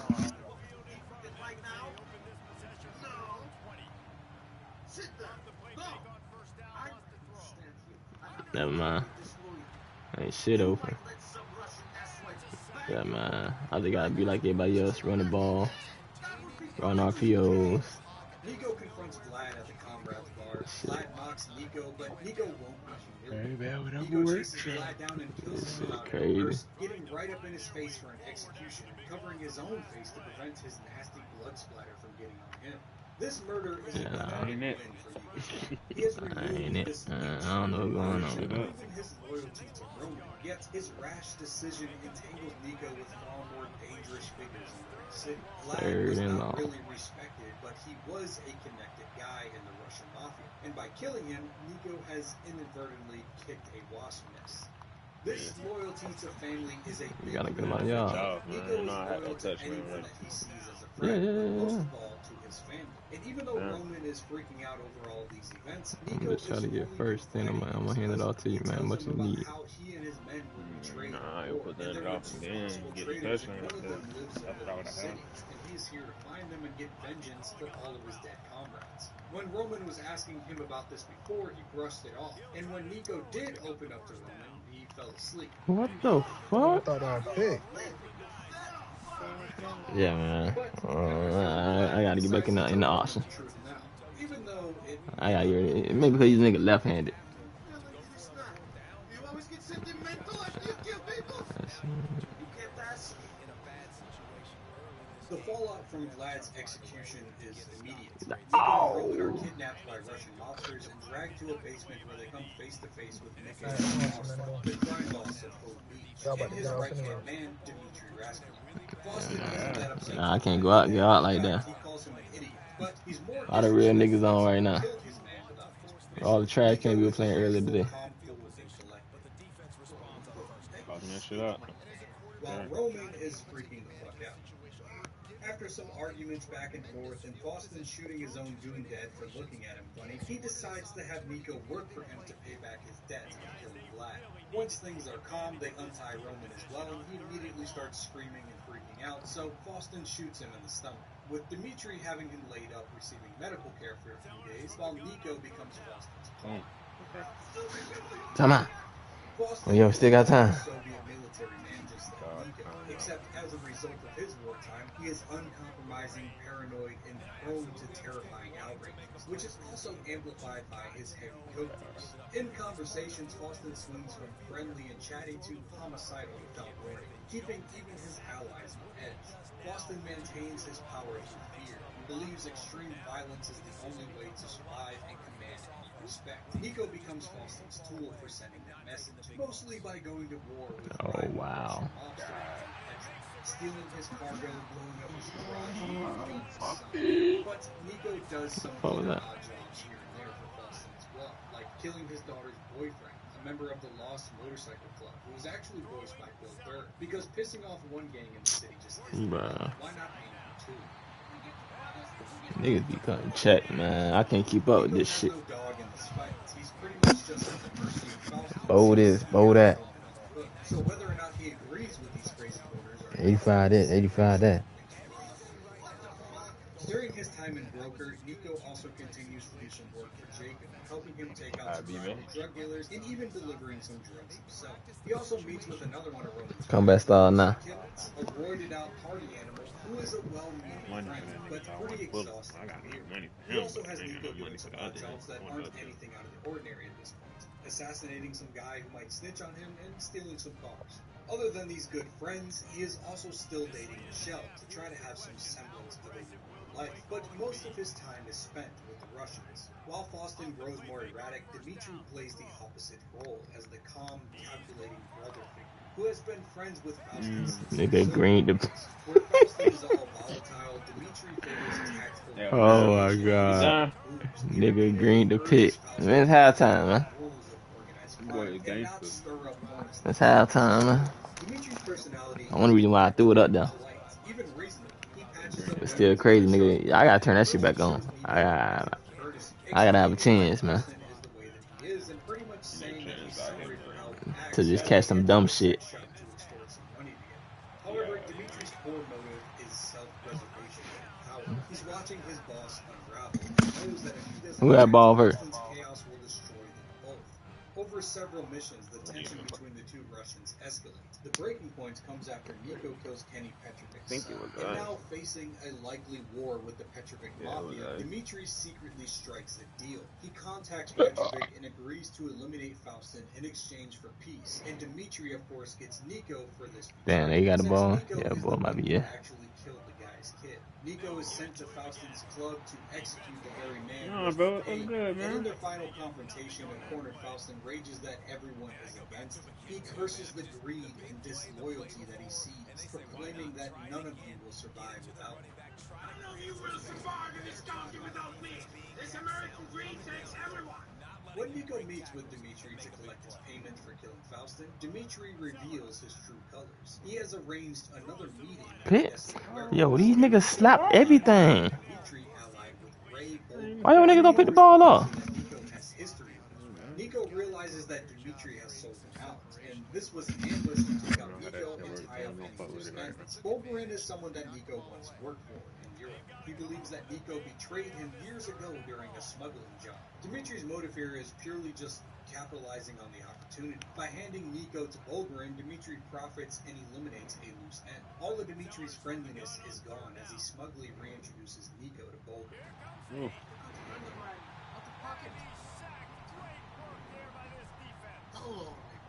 It's a shocking double I cross, gotta but stop. perfectly Hold in on. character for Dimitri, who showed himself to be a highly self-motivated dude by betraying his own best friend, Faust, and now Nico. A massive firefight erupts. Luckily, Jacob has become Nico's ride or die friend at this point and joins him in this meeting, ensuring What the that fuck? he makes it out alive. Nico and Okay. Jacob killed many of Dimitri's goons, but Dimitri and Volkan escape. That same night, Dimitri I'm saying he didn't run to the ball. sends men to burn down Roman's apartments and tags He him just as kept a running. broker, leaving Nico and Roman to stand in the ash of their American dream. Everything that Roman has built for over a decade is gone in flames. They have no home, no income, and some very dangerous people on the hunt for them. They relocate to the relative obscurity of Rohan, hoping to lie low in an apartment in the mountains. However, Dimitri's betrayal sets up new motive for Nico in the city. Dimitri becomes the game's overarching antagonist, a constant threat, calling Nico with taunts and making moves against him. And Bulgarin, now revealed to be operating in Liberty City as well, adds to Nico's hit list. Nico chose to trust Dimitri over Faustin, a pragmatic choice that still backfired horribly. Faustin, for all his insanity, was at least straightforward in his brutality. Dimitri's calculated treachery was only lethal. As Faustin foretold in a paranoid way, American greed takes everyone. Dimitri's greed for power drove him to sell out all his loyalties. Nico Nigga came straight. Yeah, man. That time, yeah. The cousins' bond is illustrated in a quiet Nigga got schemes and shit. Roman admits his dreams are destroyed, and Nico vows that they will both rise again. This is a turning point for Nico eternally. He knows now that revenge against Dimitri is inevitable. He either gets to Dimitri first, or Dimitri gets to him and the people that he loves. He just has to reset and make some new connections in order to do I had a nigga open. first. Up north in Bohan, Nico and Roman try to piece their lives back together. Roman copes with his taxi business being destroyed by turning to gambling and talks of rebuilding bigger than before. Nico, however, starts making some moves. He does a few more jobs for Brucey. He disguises himself as a gay guy Over the on top. online dating sites in order to meet up Come with a on. dude that owes Brucey money and kill him. And We here, baby. D-tassel. Mallory, who grew up in Bohan, Diabolical. Nico to some new people who might have some. Come on. Here, Nico expands his network, working with two interesting but One stop, baby. Manny Escuela and Elizabeth Torres. Manny Why they want me to go for two? What they doing? member from South Bohan, and he has reinvented himself as a flamboyant We said we gonna need it. determined to clean up the streets. He runs the St. Mary's Community Project and even has a documentary crew filming his endeavors. Manny's personality is larger than life. He's loud, self-aggrandizing, constantly spouting about saving the kids from the gangs. In truth, Manny's crusade is pretty hypocritical. While he preaches about getting crime off the streets, he hires Nico, a violent criminal, to do his dirty work. Manny's motive is less about true altruism and more about fame and personal absolution. He wants the Oh, film she of can his say life to show server. him as a hero Oh, yeah, not giving any help. Deep. unwilling to get his own. That boy smart. Manny sends Nico to bust up some I didn't hear that. I held over the gun top. down gang members while Manny's Oh my god, bro. He's doing the same shit right there. He's running the same fucking 2-3 plays out of that formation. himself cleaning the streets. But it's evident that Nico has zero personal loyalty to Manny. He actually seems to dislike the dude a lot due to how And it's like I gotta bite down on a running back, and I'm trying to get back to him, but I can't. associates who's been mocking him in his documentary purely to protect his ego and image, highlighting just how shallow Manny's character really is, just straight performing. If Manny represents hypocrisy in Liberty City's underbelly, Elizabeth Torres represents his realism. That minute right there was a gamble when I was running the take. Over a decade. And in that time, she's learned to keep a low profile and eliminates any threats ruthlessly in order to protect her business. She's another old friend of Mallory's, and she definitely has the type of work that Nico is looking for. She's also Man, that real, bitch. so Oh my Nico God. already likes her way more than Manny. She is initially welcoming and pretty friendly for a drug kingpin. Did not think you was gonna do that. House parties where gangsters, dealers, and other crime associates He's a brave one. but beneath her You got the same fucking play on me. pressure is coming down pretty hard on her. A citywide drug crackdown is going on, and she's starting using her own supply to cope with the stress, making her increasingly paranoid. Unlike with Manny, Yeah, no. Elizabeth introduces Nico to actual big players in the city. In one mission, she asks Nico to watch over a cocaine deal that she's nervous about, and this is where Nico first meets Packing 3 round. The My scrappy defense is Irish bad. guy Elizabeth hired to do the deal. Nico provides some Yeah, a sniper little cover dumb. from the rooftop, and the job goes relatively well. Packy and Nico instantly kick it off as well, but No, we'll because get to that it nigga later. fucking She also let you introduces fucking Nico make to it to his Playboy house. X, a And this flashy time he hustler didn't. from Uganda, and Johnny Clevitz, a biker from the Lost MC, for a major coke exchange, hoping to offload a lot of product quickly to buy it. The deal Alright, turns no out to be pressure. a sting. Noose, I was gonna do Rockstar's another version punt of block, but Homeland I'm like, this Security, nigga and the going max LCPD punt, so swarm the probably building, wouldn't matter forcing no the way. But guys to shoot their way out. regular The that heat time. that Elizabetta has been worried about has officially arrived, confirming her Yeah, fears boy. that the feds are watching her. And during Yeah, the you said escape what? from the drug sting, Nico brings Playboy back to his place in Algonquin, so this unlocks that section of the map as well. Meanwhile, Nico gets Oh yet yeah. another lesson in Stiff social arm. deception What the on a fuck? personal level. Throughout Nico's time in Bohan, he continues to see Michelle, Mallory's friend, the seemingly naive girl that would be her next broker. Michelle often appears concerned about Nico's dangerous work, asking him to be careful. However, when Elizabeth sends Nico to retrieve a stolen cocaine stash from a deserted hospital, escaping cops and drug dealers alike with the coke, upon delivery, Michelle intercepts him and discloses that she's actually an undercover government shit, that shit agent threw me named off. Karen. All this time, she was spying on That's a Nico with nasty shadow fucking. agents, later identified as United Paper, Rockstar's version of CIA or Play National action. Security Agency. Michelle, or Karen, apologizes and confiscates the drugs, warning Nico that his criminal activities have not gone unnoticed. For Nico, this one cuts pretty deep. Someone that he trusted in his ambitious attempt at a normal relationship was lying from the start. I mean, at this point, it's been several dates and phone calls and even hot coffee. So when seeing this happen for the first time, it was genuinely pretty blindsiding. Fucking bitch. It's a smaller scale echo of Dimitri's betrayal, but it cuts different.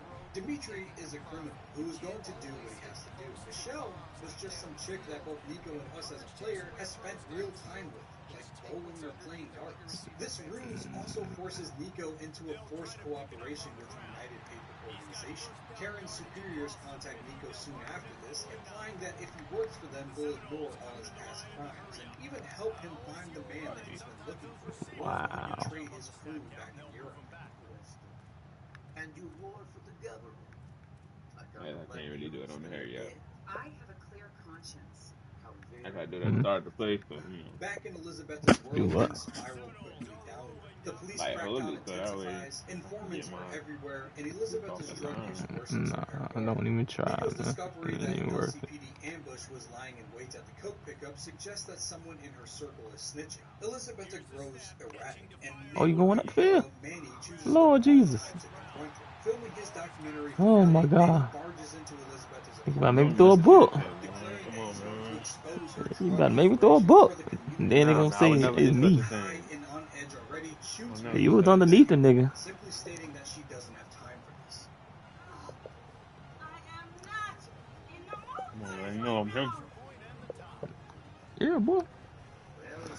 She told him I couldn't go out like that. Damn, it's 6 o'clock. She then nonchalantly I'm gonna be tired as hell, zombie. Alright, 5:30. Manny's storyline ends. I'm going to bed at 6 o'clock. The man who wanted credit for cleaning up the streets becomes another corpse in the drug war that he pretended to fight in. Nico stuffs Manny's body in a trunk, cracking jokes at the irony of it all. Really showing how much he never really liked them, bringing their bodies back to some back alley doctor to harvest their organs. Looks like a bullet went right through this one's eye. The shit. He been doing that shit literally the whole fucking game. After this mission, it's reported that Elizabeth Torres is arrested and facing life in prison, effectively ending her reign in Bohan, putting Nico out of yet another employer. The whole game running that play like 2 times a fucking drive. So not all is lost. With Elizabeth's operation shut down and Bohan growing too hot, Nico takes his work to Algonquin. By now, Roman, thanks to an insurance payout for his destroyed business and an apparent hot streak in his gambling, has surprisingly rebounded. He purchases a classy penthouse in Middle Park East, giving Nico a new upscale safe house. For the first time, Nico experiences a glimpse of the high life that Roman was fantasized about. Fancy views, new suits, and the feeling of moving up in the world. But the underworld is never far behind, and Nico still has people to find. And at this point, there's a lot going on. He has Packy and his family, Playboy the drug dealer, and this United Paper secret organization to start giving him some work. And he's also You ain't finished on it. Dimitri, Bulgarin, and the traitor. Oh my God, ain't let me go up there. Family becomes I ain't even know the running back ran right there. I thought it was I thought I was like a jet sweep type of thing. Nah, he was able to run. Siblings, Francis, Derek, Jerry, and Kate. But he didn't finish it. That's why I just took it 100%. They were once powerful, and now they all get talked down to by everyone else. Particularly the Ancelottis, one of the Italian clubs in the area. You're pretty fit bastards. Fuck, they have lost territory and men to gang warfare and drugs, leaving only a few members still standing. Despite this, the McCreary's still He was on that shit. Especially Packy. Packy is close in age to Nico and becomes one of his truest friends. He's a wisecracking Irish gangster with a penchant for nihilistic humor, masking the pain of his family's decline, which is right up Nico's alley. Packy appreciates Nico's competence and lack of judgment. And in return, Yeah, boy. loyalty and unfiltered Come on, baby. One stop. Hold on, what you saying about that boy? What you saying about him? I'm pretty sure he gonna throw it to the running back here. He gonna commit to the running back. I promise you.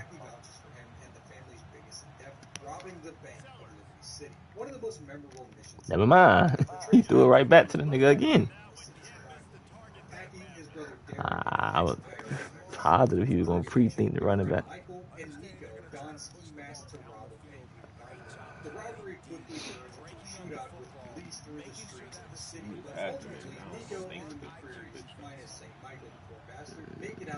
It's a different play. This heist is more than just a high adrenaline action set piece. It cements Nico's integration. I'm there. Oh my god.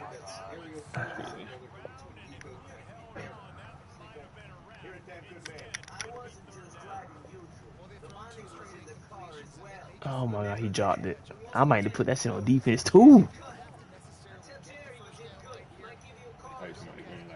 Nico also does some work for the McCreary brothers. For Gerald, he does some more serious damage to the rival gangs in the city, mostly the Ancelottis and the Albanian Mafia. He assassinates Tony Black, the high-ranking Ancelotti member with a powerbomb. Oh my lord. I should just press square. I should probably just press square. Oh my god, I was right there. That nigga love the formation. Oh, damn. Who is blackmailing and threatening the family. He helps a Korean counterfeiter smuggle in a boat full of counterfeit $100 bills and kill yet another. Fine, throw it to the run back on this play. That's fumble. He's being transferred from the police station to the correctional facility, and Nico has to stop the convoy. Ooh, oh.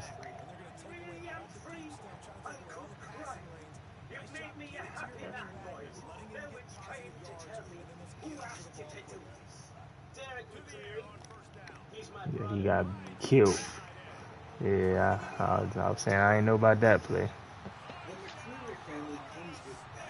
That was very risky, and we didn't need it to be. Cause they were letting that clock run. Yeah. He's a police deputy commissioner for the LCPD, but in line with his family, he is corrupt. Francis is a lawman. He said he's going to back his ass, man. Ain't no point in running his own man right now.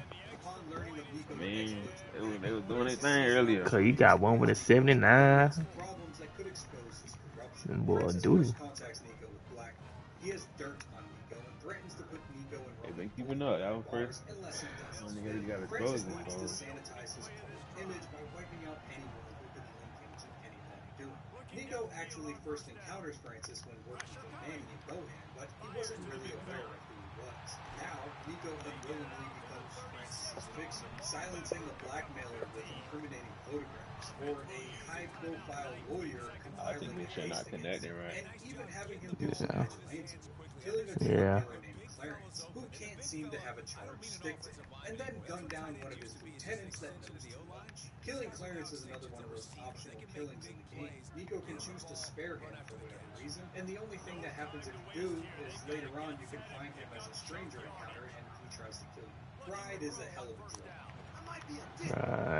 That's PI. That's PI. reputation knows no bounds. Yeah, that And game. eventually he asks Nico to kill his own brother, Derek. Now, I Derek think he's McCreary running is a cover broken man, a before the former whole IRA time. The whole terrorist fucking and game felt like now a guilt-ridden I had to keep addict fucking who relying on runs short He's shit. back in Liberty City after years abroad, paranoid that someone wants him dead, which is not entirely Why wrong. why he running it like that? Francis claims that Derek's Run erratic up the behavior, fucking killing field. people from your past based on suspicion that they might snitch and killing police convoys to do so, and him That would potentially have been over the talking to top if he journalists just about ran it up Francis' upfield. confession will jeopardize the family and, importantly, Francis's career. So he gives Nico the order to take Derek out. Kill your brother. He's already dead. Just put him out of his misery. Fuck. No, fuck you, pal. However, when Nico speaks with Derek, the picture shifts. Bruh, Derek says what that is he believes running? Francis is out to kill him and begs Nico to help him out. Suddenly, Nico is caught Nigga coming between two brothers, absolutely each asking fucking him to free. murder the other. There are pros and cons to either option. Francis is a snake who has caused Nico grief with Black, Them niggas but gonna always killing a find something. high-ranking cop has big implications. Derek is a troubled soul and a friend of Like, Nico's, but damn, he's niggas also a sending liability. From an 2, 3 analytical niggas standpoint, this coming choice free reflects every Nico's time. values regarding loyalty and corruption. If Nico kills Francis, it can be seen as an act of loyalty to Packy, sparing Packy's favorite brother Derek, and a stand against Francis's hypocrisy. In this outcome, Derek lives, and Francis's death is covered in this game. Nico no longer has to worry about Francis's blackmail, but he loses the cash that Francis offered to kill Derek. If Nico kills Derek, Francis is truly Let's see if he pass commit. Fuck it. as a reward, allowing you to call on Francis to clear your wanted status, which is a pretty nice perk. But the cost is Packy's heartbreak and Nico's own growth at killing. Oh my god. Oh my god. That was it. That was a good play. He definitely pass committed. The better choice realistically is killing Derek. Francis gives money and police bribes that help you further in the game. Yeah, definitely pass committed. I get past that. Gone. At Derek's or Francis's funeral, the reaction of the family is different, mainly Packy and the surviving presidents. Also, Jerry got thrown into jail, so the Defensively, what can I morph into to make those extra plays, Jesse? team him to murder the other. There are pros and cons to either option. Francis is a snake who has caused Nico grief with blackmail, but killing a high-ranking cop has big.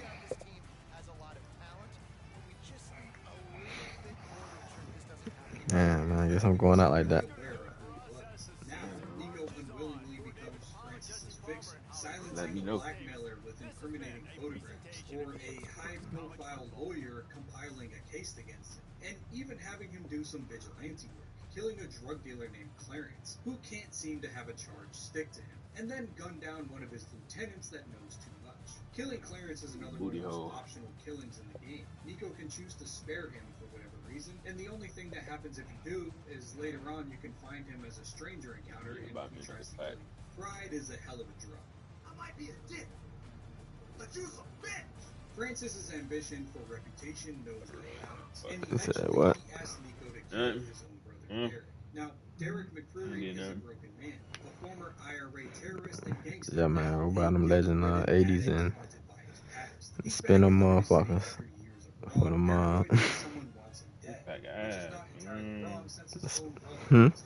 Francis claims that Derek's erratic Pat, what the fuck is nigga about now? from your past based on suspicion that they might What's nigga snitch, about? killing police What is that about? and him potentially talking to journalists as a form of a broken man's confession will jeopardize the family and, importantly, Francis's career. So he gives Nico the order to take Derek out. Kill your brother. He's already dead. Just put him out of his misery. Fuck. No, fuck you, pal. However, when Nico speaks with Derek, the picture shifts. Derek says that he believes that Francis is out to kill him and begs Nico to help him out. Suddenly, Nico is caught between two brothers, each asking him to murder the other. There are pros and cons to either option. Francis is a snake who has caused Nico grief with blackmail, but killing a high-ranking cop has big implications. Derek is a troubled soul and a friend of Nico's, but he's also a liability. From an analytical standpoint, this choice reflects Nico's values regarding loyalty and corruption. If Nico kills Francis, it could be seen as an act of loyalty to Packy, sparing Packy's favorite brother Derek, and a stand against Francis's hypocrisy. In this outcome, Derek lives, and Francis's death is covered up as a gang hit. Nico no longer has to worry about Francis's blackmail, but he loses the cash that Francis offered to kill Derek. If Nico kills Derek, Francis...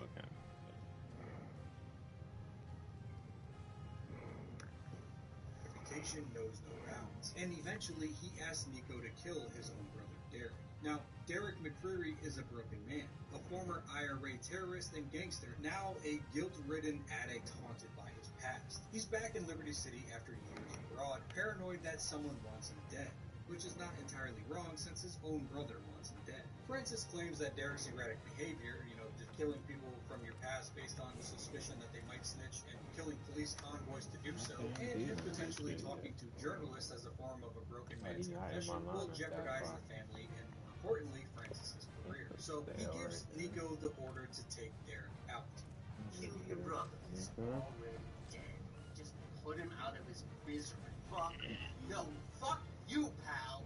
However, when Nico speaks with Derek, the picture shifts. Derek says that he believes that Francis is out to kill him and begs Nico to help him out. Suddenly, Nico is caught between two brothers, each asking him to murder the other. And cons to either option. Francis, who has caused Nico grief with blood, they're not giving me speed. A high-ranking cop has big implications. Derek is a troubled soul and a friend of Nico's, but he's also a liability. From an analytical standpoint, this choice reflects I spent $20K regarding loyalty and corruption. If Nico kills Francis, trying to get it can be speed. seen as an act of loyalty to Packy, sparing Packy's favorite brother Derek, and a stand against Francis's hypocrisy. In this outcome, Derek lives, and Francis's death is covered up as a gang hit. Nico no longer has to worry about Francis's blackmail, but he loses the cash that Francis offered to kill Derek. If Nico kills Derek, Francis is true to his word, and later uses his influence to drop wanted levels for Nico as a reward, allowing you to call up Francis to clear your wanted stars, which is a pretty nice perk. But the cost is Packy's heartbreak and Nico's own guilt at killing a man he sympathizes with. While on the rooftop with the sniper rifle with both brothers in your scope, you can call Francis and tell him that you need some help making up your mind, and he'll double the money that he pays you from $10,000 to $20,000.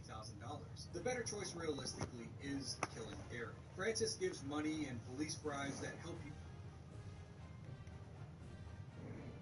as an act of loyalty to Packy, sparing Packy's favorite brother Derek, and a stand against Francis's hypocrisy. In this outcome, Derek lives, and Francis's death is covered up as a gang. Nico no longer has to worry about Francis's blackmail, but he loses the cash that Francis offered to kill Derek. If Nico kills Derek, Francis is true to his word, and later uses his influence to drop wanted levels for Nico as a reward, allowing you to call up Francis to clear your wanted stars, which is a pretty nice perk. But the cost is Packy's heartbreak and Nico's own guilt at killing a man he sympathizes with. While on the rooftop with the sniper rifle with both brothers in your scope, you can call Francis and tell him that you need some help making up your mind, and he'll double the money that he pays you from $10,000 to $20,000. The better choice realistically is killing Derek. Francis gives money and police bribes that help you further in the game, while killing Francis gives you nothing but some respect from Packy. Morally though, the choice isn't so clear. At Derek's or Francis's funeral, the reaction of the family is different, mainly Packy and the surviving brother's presence. Also, Jerry got hauled off to jail, so the mother of the family lost two sons in the same night. And after the funeral, the Albanians that Jerry had been poking at get their revenge and shoot up the funeral, requiring Nico and Packy to drive the body to the cemetery. The second time that Nico has driven around with the body in the trunk so far. Also, if you take too much damage, the coffin will fall out onto the street, failing the mission. This was an asshole, but he didn't deserve to end up on the road like that. Parallel to these events, Nico grows closer to Kate McCreary, the only McCreary sister and the only genuinely good member of the family. Unlike her brothers, Kate isn't involved in crime. She works a modest job and goes to church in her free time. Packy introduces Nico to Kate at a family gathering, and there's an immediate subtle chemistry. Kate is drawn to Nico's foreign mystique and his attempts at decency despite his lifestyle. Nico is drawn to Kate's innocence and moral center, a beacon of normalcy in his chaotic life, something that he's been chasing since he stepped off that boat. They go on a few dates where Kate often challenges Nico about his choices, urging him to do better than life. Kate becomes a symbol of what we gonna do, man? a way out making mistakes and stuff sometimes. A dream of love and normal life that Nico imagines but isn't sure that Yeah.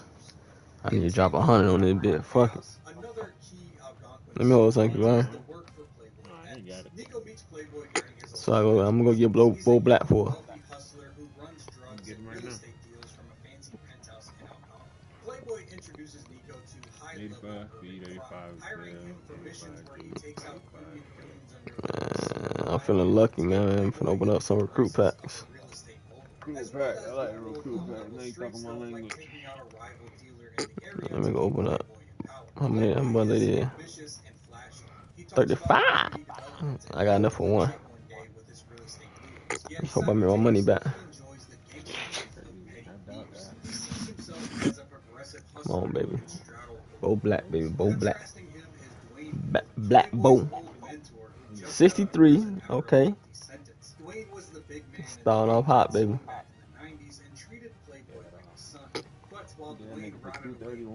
Playboy transformed into a mogul, and in Dwayne's eyes, forgot the values of loyalty and brotherhood they once shared. I really don't want to buy no car. I really want to 72. He sees a bit of himself in the world weariness that Dwayne carries. Nico does some work to help Dwayne out as well, trying to reintegrate him into the lifestyle.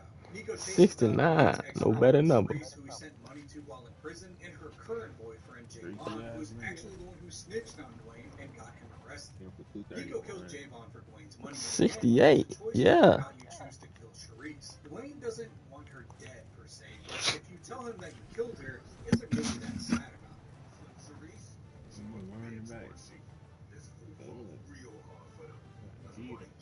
it. 75. Her also has her showing up later as a stranger encounter, where she asks Nico to help her out with her abusive boyfriend, and the dude's got hands on real. I think this is so funny when you're the one crying like a bitch. Nico also takes down a strip club owned by the Spanish Lords gang. Yeah, I ain't pulling shit. So he goes to reclaim it for him, giving him some of his own cash flow outside of Playboy's petty handouts. These missions They don't open these packs, man. He lost his women, his businesses, and his crew's respect while he was in prison. And now he's just No, I ain't telling me that, then, nigga. You seem like you was so dead set on it that I ain't Shit, crazy. Let's go, LTD. Playboy sees Dwayne as a washed-up has-been whose presence is cramped I hope you can understand. and claim to leadership. Dwayne, meanwhile, more and more I have to go get Bo, man. as an ungrateful traitor who's edging him out of the empire that he helped him build. The He conflict gonna run like my nigga running though. The highest card I pulled was at 76. Yes, sir.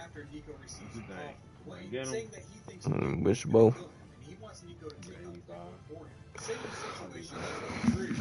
Nico is put into a situation broke out the with two acquaintances, and he's forced to pick sides and kill Nico. From an analytical view, Playboy X offers him $25,000 to kill Dwayne and frames it as doing a favor for the business. Only Playboy's true motive is consolidating 24. power and erasing a person who reminds him of the loyalty that he failed to uphold. Dwayne, on the other hand, doesn't directly Damn. money, but he appeals to friendship. He is sad that Playboy wants him gone, remarking that he thought of Yeah, how much you at? and says that he can't 25. Dwayne trusts Nico 2500. as perhaps his only friend and seems almost ready to accept Talking about coins again. which tugs at Nico's conscience. So I'm at 2,000 coins again. $25,000 or friendship. Like If 2,000. chooses to kill Playboy, he puts him at his law. Playboy is shocked at Nico's betrayal and tries to run, but Nico corners and shoots him. Playboy's last words highlight his mindset. I made a difference. You need to change the game. The game. Yeah. Bro, how you know I ain't already did it? I ain't even asking. Crazy. After this, Dwayne is grateful. He admits that he didn't truly want to go on living with everyone turning him, and Nico's choice gave him Man, I be doing it when I ain't. someone who offers support and I try to do it when I ain't doing much. On the phone. he also gives Nico the I'm deeds trying to do it on the phone. as he doesn't want to stay. It'll remind him too much of the kid that he carried. So realistically, the rewards are better than the $25,000 that Playboy offered. If you decide to kill Dwayne, though, first of all, fuck you. But the hate goes a little different. Nico goes to Dwayne's Nigga funny. doesn't really Nigga wildin'. fight back. So basically trying to use it right now. Dwayne, who dies knowing that the world Fuck it, yeah. Put that human joystick on it. Come on. Calling Playboy after is another reminder that you made the wrong choice here. He calls Nico a cold-blooded murderer. I'm lying. So I'll be too tired. I'm gonna be tired, but I'm gonna be alright though. You said that about like. Just call me, wake me up though. Who that? You. How you do that while sleep? Real nigga activity, man. Wake up and call me. You know, I'm good. Regardless of choice, the storyline adds to Nico's understanding that criminal life inevitably Yeah, man, you wake up, call me, then you go back to sleep. a sobering reality that he's now experienced multiple times. He's really torn up about it too. There's a unique phone call that you can make to Roman after killing Wayne to show just how messed up Nico feels about it. And also that Roman may not be the best shoulder to cry.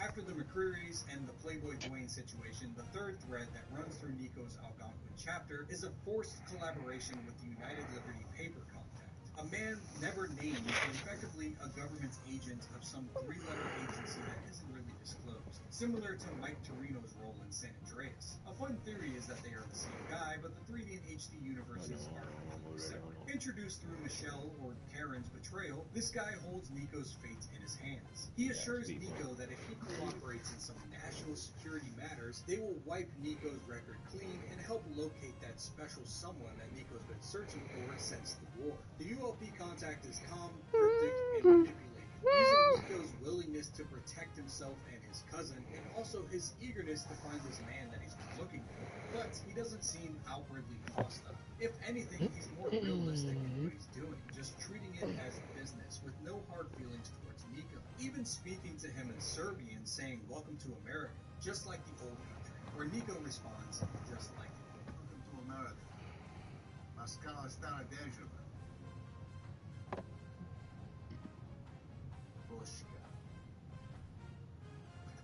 He has Nico doing sketchy jobs with just need-to-know information, like assassinating suspected terrorists and destroying Russian mob helicopters. These missions feel somewhat disconnected from Nico's personal story. Nico has been swept into the cloak and dagger of corrupt government agents, highlighting another facet of Liberty City's power structure. While criminals run the streets, the feds run the shadows. That's half 300 yards. There's even a mission where Little Jacob, showing himself to be a ride or die yet again, flies with Nico in an attack helicopter to shoot. Yeah, but they wasn't like, you know what I'm saying? Jacob's presence shows that despite Nico being tangled with the feds, he still relies on his underworld friendships to survive those demands. The ULP contact rewards Nico for his service by giving him his word that he'll give Nico the name of the man who betrayed Nico's unit back in Eastern Europe, the man responsible for the deaths of Nico's friends, and one of the main reasons that Nico came to Liberty City. But for now, Nico is left to move on to work. Oh shit. Holy shit. Damn, man, you gotta let me know the game started. That was a touchdown too, nigga. You gotta let me know the game started, man. Come on, man. Wow. Nigga don't say you ready. Nigga don't I said hut. Nothing. Nigga just. I said show me something. God damn. You know you low and shit. Well, I'm gonna show you something. I'm gonna show you something, alright. Touchdown already, too late. I'm gonna show you something. I'm gonna show you something. You definitely did that. I'm gonna show you something. Bit all Mm-hmm.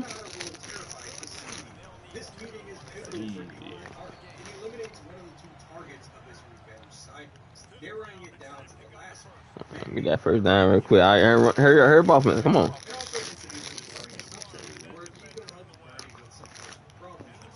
There ain't no time.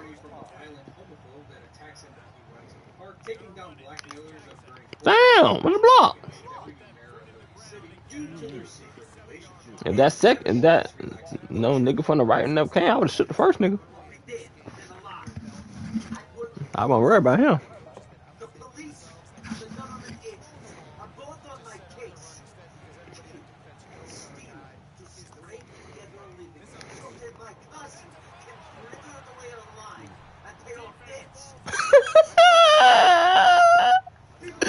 I ain't never fun with us nigga though. That shit crazy. I ain't gonna lie. Nigga fumbled like one. think most. Nah, now it's head to head. Not whenever I had him. Get attacked by Dimitri's Russian goons, who also happen to be blackmailers as well. Nico, perhaps out of lingering I'm talking about camaraderie off from now old myself. days, or just because Bernie is harmless and just happy, acts as his protector. In these moments, we see a softer Nico. Nah, yeah, I remember the square. On his stick shit. Bernie is I hate bullying fun, but that's crazy. gratitude for saving his reputation. Bernie also imparts some wisdom. He encourages him to let go of vengeance and find happiness in the now. Bernie's perspective as someone who moved on from the horrors of war by embracing a new identity and love. Are these the same people? Contrast to Nico's grim I don't know, maybe. Cause that's the same fucking play. he still intends to confront dark, but Depends it if plants these a niggas seed With the same fucking lineup. life could offer more than endless revenge. And Bernie's storyline provides rare moments of levity and I think it is. reminding Nico and the player that not everything in Liberty City is cynicism and blood. There are people actually trying to live and love free of crime. In the middle of all this work, I'm pretty sure it's the same people. Let me call it 30 minutes ago. Mallory calls up Nico saying that she thinks Roman has been It is. and shortly thereafter, Dimitri texts Nico a picture of Roman tied Running the same fucking play. to his head. And this definitely gets Nico fired up. Cross the line, Dimitri.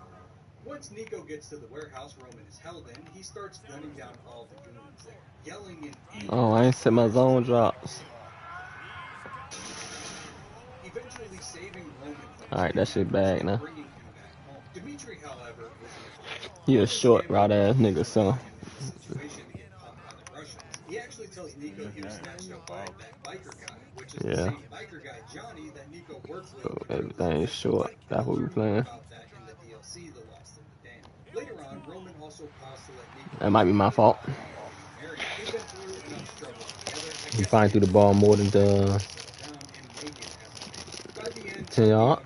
Chapter, Nico's life is a long list Yeah, right. of alliances and enemies. He has integrated himself He threw the ball more than 10 yards. true friends like Packy, Yeah, and maybe about even that. love with Kate, severed ties with or executed some criminal contacts, depending on the choices with played. Oh, where did the niggas go? And he kept a foot in the world of shadowy government dealings, and also ruled out Florian as one of the guys that he wanted for betraying him back in the war. He did a lot in Algonquin, but it's time to move on to some more organized crime.